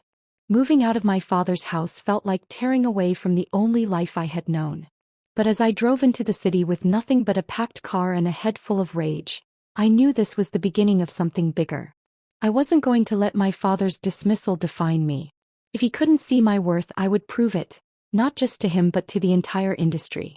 I rented a modest apartment and threw myself into understanding every weakness in my father's business. 4 years I'd been at the heart of its operations, quietly noticing inefficiencies, gaps in logistics and poor management choices.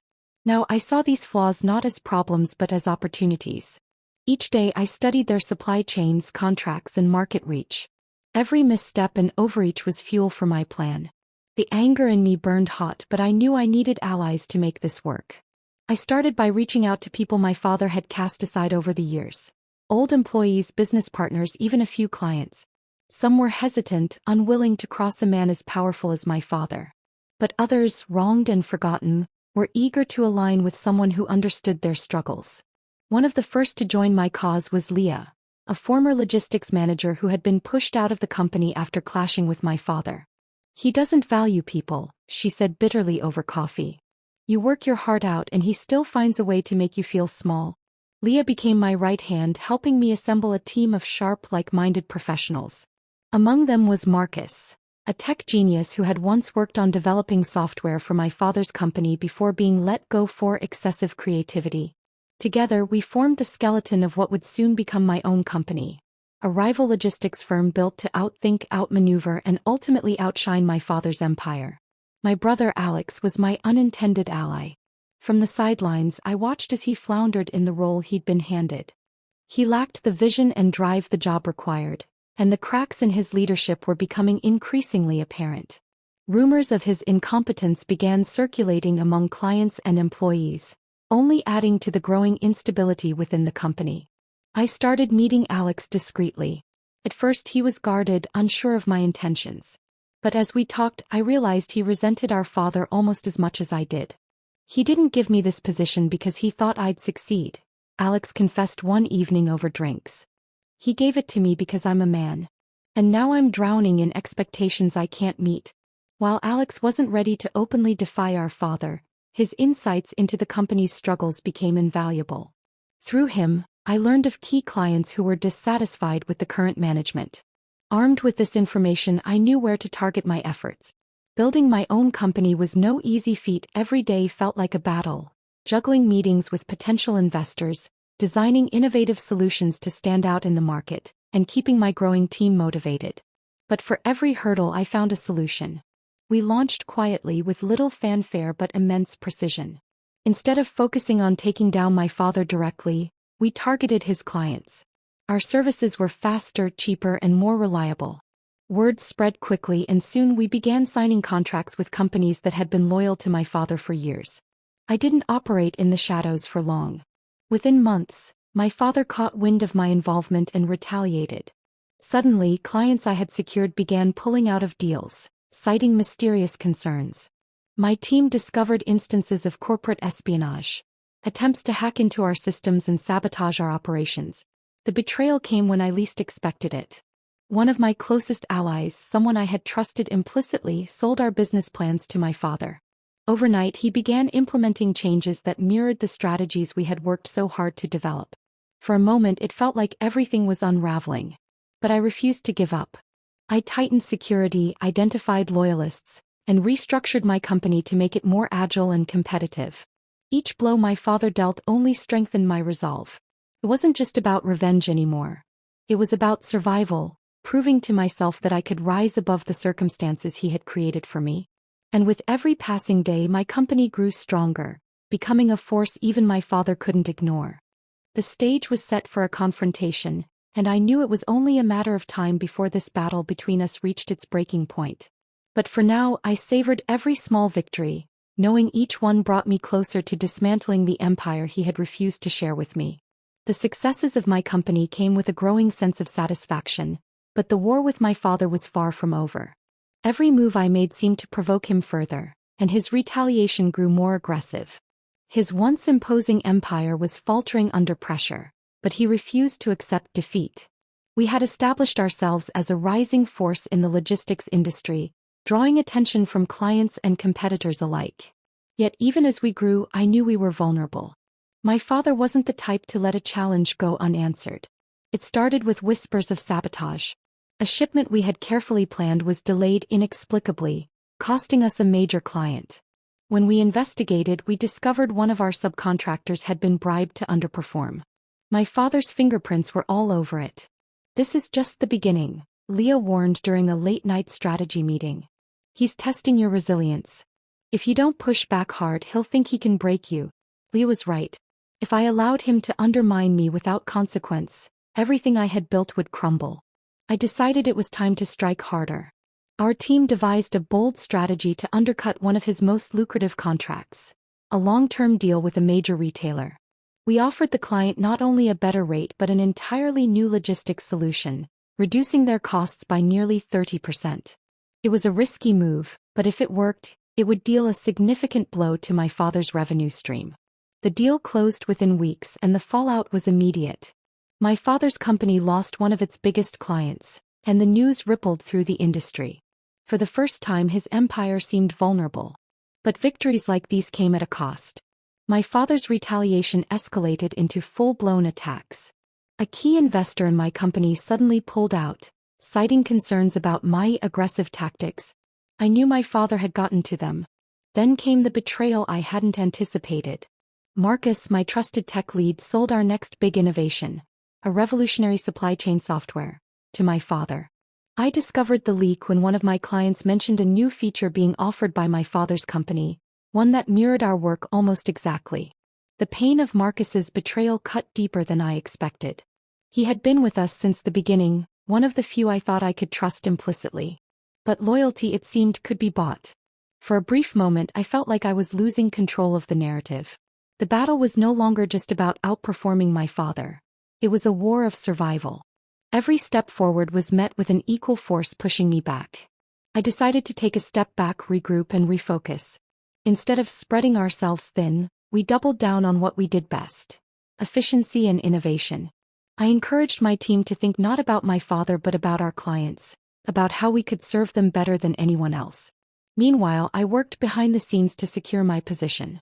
I reached out to every contact I had in the industry, subtly positioning myself as the face of a new era of logistics, one driven by technology, sustainability, and transparency. I attended conferences, gave interviews, and ensured that every move I made painted a stark contrast to the old ways of my father's empire. As we regained our footing, the cracks in my father's company became more visible. Alex, overwhelmed and out of his depth, began making public mistakes. Late shipments, missed deadlines, and unhappy clients tarnished the reputation of the once dominant company. During one of our clandestine meetings, Alex admitted to me that he felt trapped. "Dad doesn't care if I succeed," he said, frustration etched across his face. "He just cares about proving you wrong." His words stayed with me.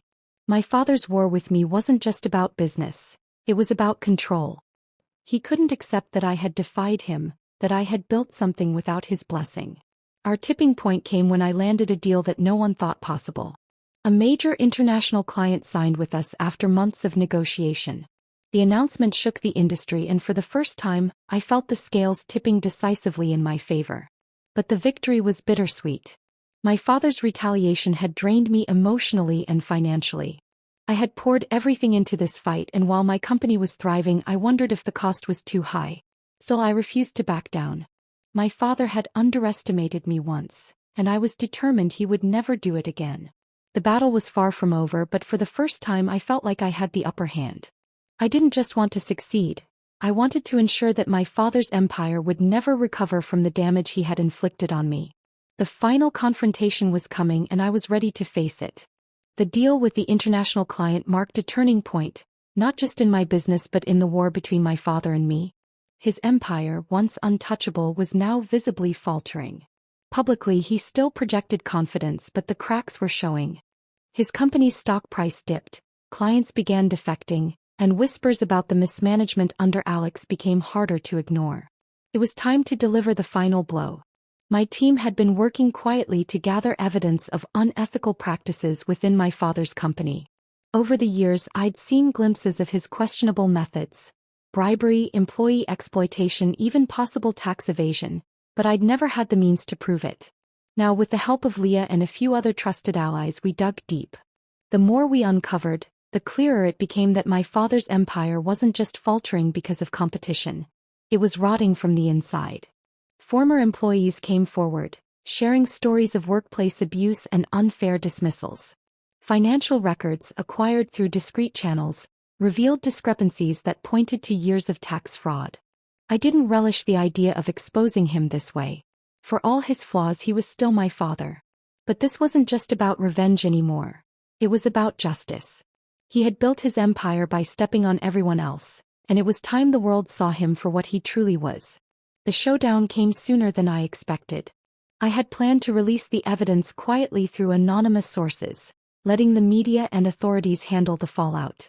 But my father, always a step ahead, decided to confront me directly. It happened during a logistics industry gala, an event attended by the most influential players in the field.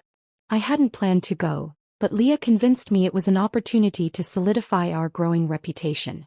I should have known he would be there. As I mingled with clients and competitors, I saw him across the room.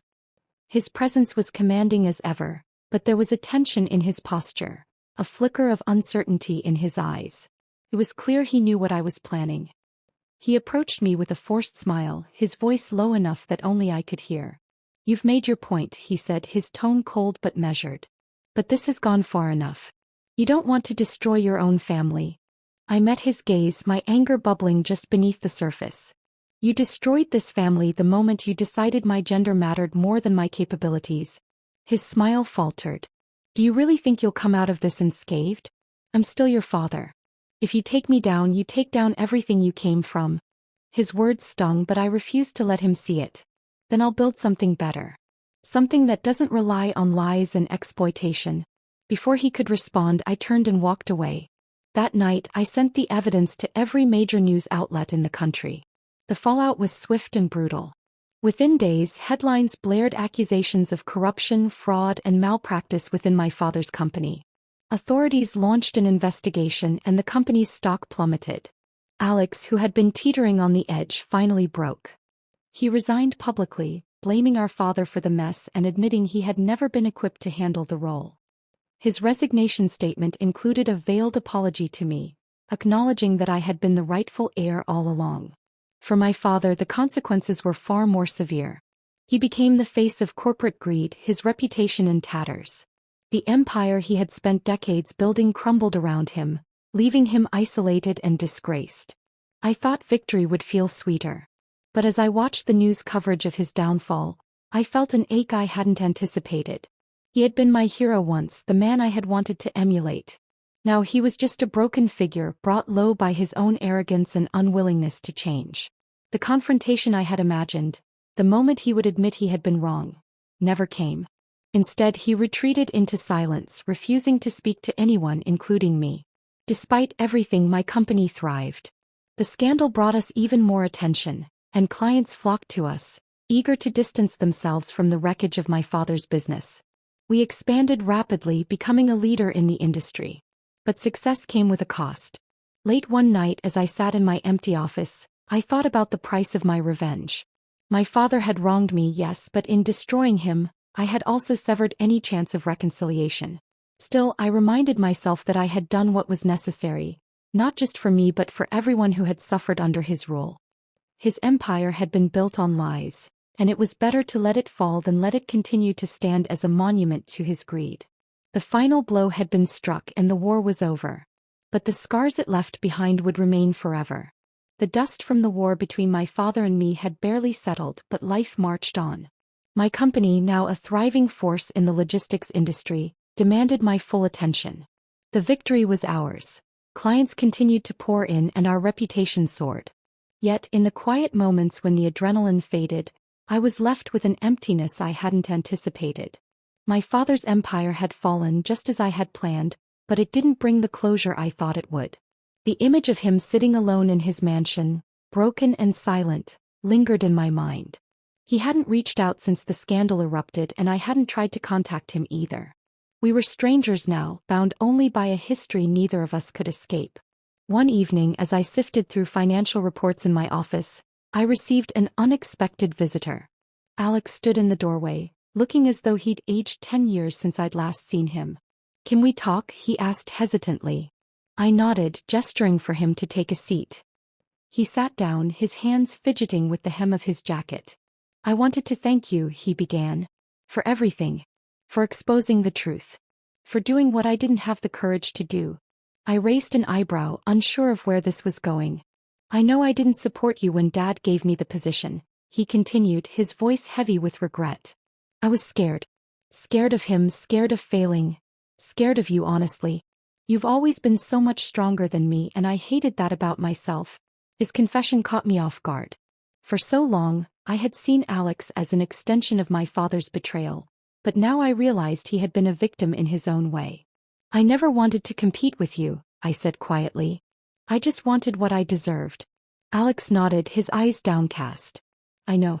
And you did deserve it. Dad, he couldn't see past his own pride. But I think deep down he always knew you were the better leader. We sat in silence for a moment, the weight of the past pressing down on us. Then Alex cleared his throat. Have you thought about talking to him? He asked. The question startled me. Why would I? Because he's still our father, Alex said simply. And no matter how much he's lost, I think he needs you. Even if he'd never admit it. It took weeks before I finally worked up the courage to visit him. His mansion, once the bustling heart of our family, now felt eerily quiet. The gates creaked as I pushed them open, and the house loomed ahead, its grandeur overshadowed by a sense of abandonment. The housekeeper led me to his study, where he sat slumped in a chair, staring at a half-empty glass of whiskey. He looked older, smaller somehow, as though the weight of his downfall had physically diminished him. He glanced up as I entered, his eyes narrowing in recognition. For a moment neither of us spoke. I thought you might not want to see me, I said finally, breaking the silence.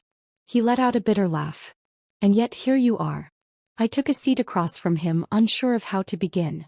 The man who had once seemed invincible now looked like a shadow of his former self. I didn't come to gloat, I said carefully. I came because I needed to see you. To understand if there's anything left between us worth salvaging. He stared at me for a long moment, his expression unreadable. Then he sighed, setting his glass down. You think I don't regret what I did? He asked, his voice quieter than I had ever heard it. I regret everything. Losing the company, losing my reputation. Losing you. The admission took me by surprise. For years I had dreamed of hearing those words, but now they felt hollow. I didn't destroy you because I wanted to, I said, my voice trembling. I did it because you forced me to. You gave me no choice. He nodded slowly as though he'd been expecting this. I know, he said. And if I could go back, I'd do things differently. But it's too late for that now. The air between us was heavy with unspoken words. There was no apology that could undo the damage, no way to rewrite the years of hurt and betrayal. But for the first time I saw a flicker of humanity in him. A vulnerability I had never believed he was capable of. As I left the mansion that day, I felt a strange sense of peace. My father and I would never have the relationship I had once hoped for, but at least I understood him now. His downfall hadn't just been about my revenge. It had been the result of his own inability to change. Back at my office, I stood by the window watching the city lights twinkle below. My company was thriving, my legacy secured, and my father's shadow no longer loomed over me. I had won the war, but the scars it left behind reminded me that some victories come at a cost. And yet I wouldn't trade the journey for anything. It had made me who I was. A survivor, a leader, and a force to be reckoned with.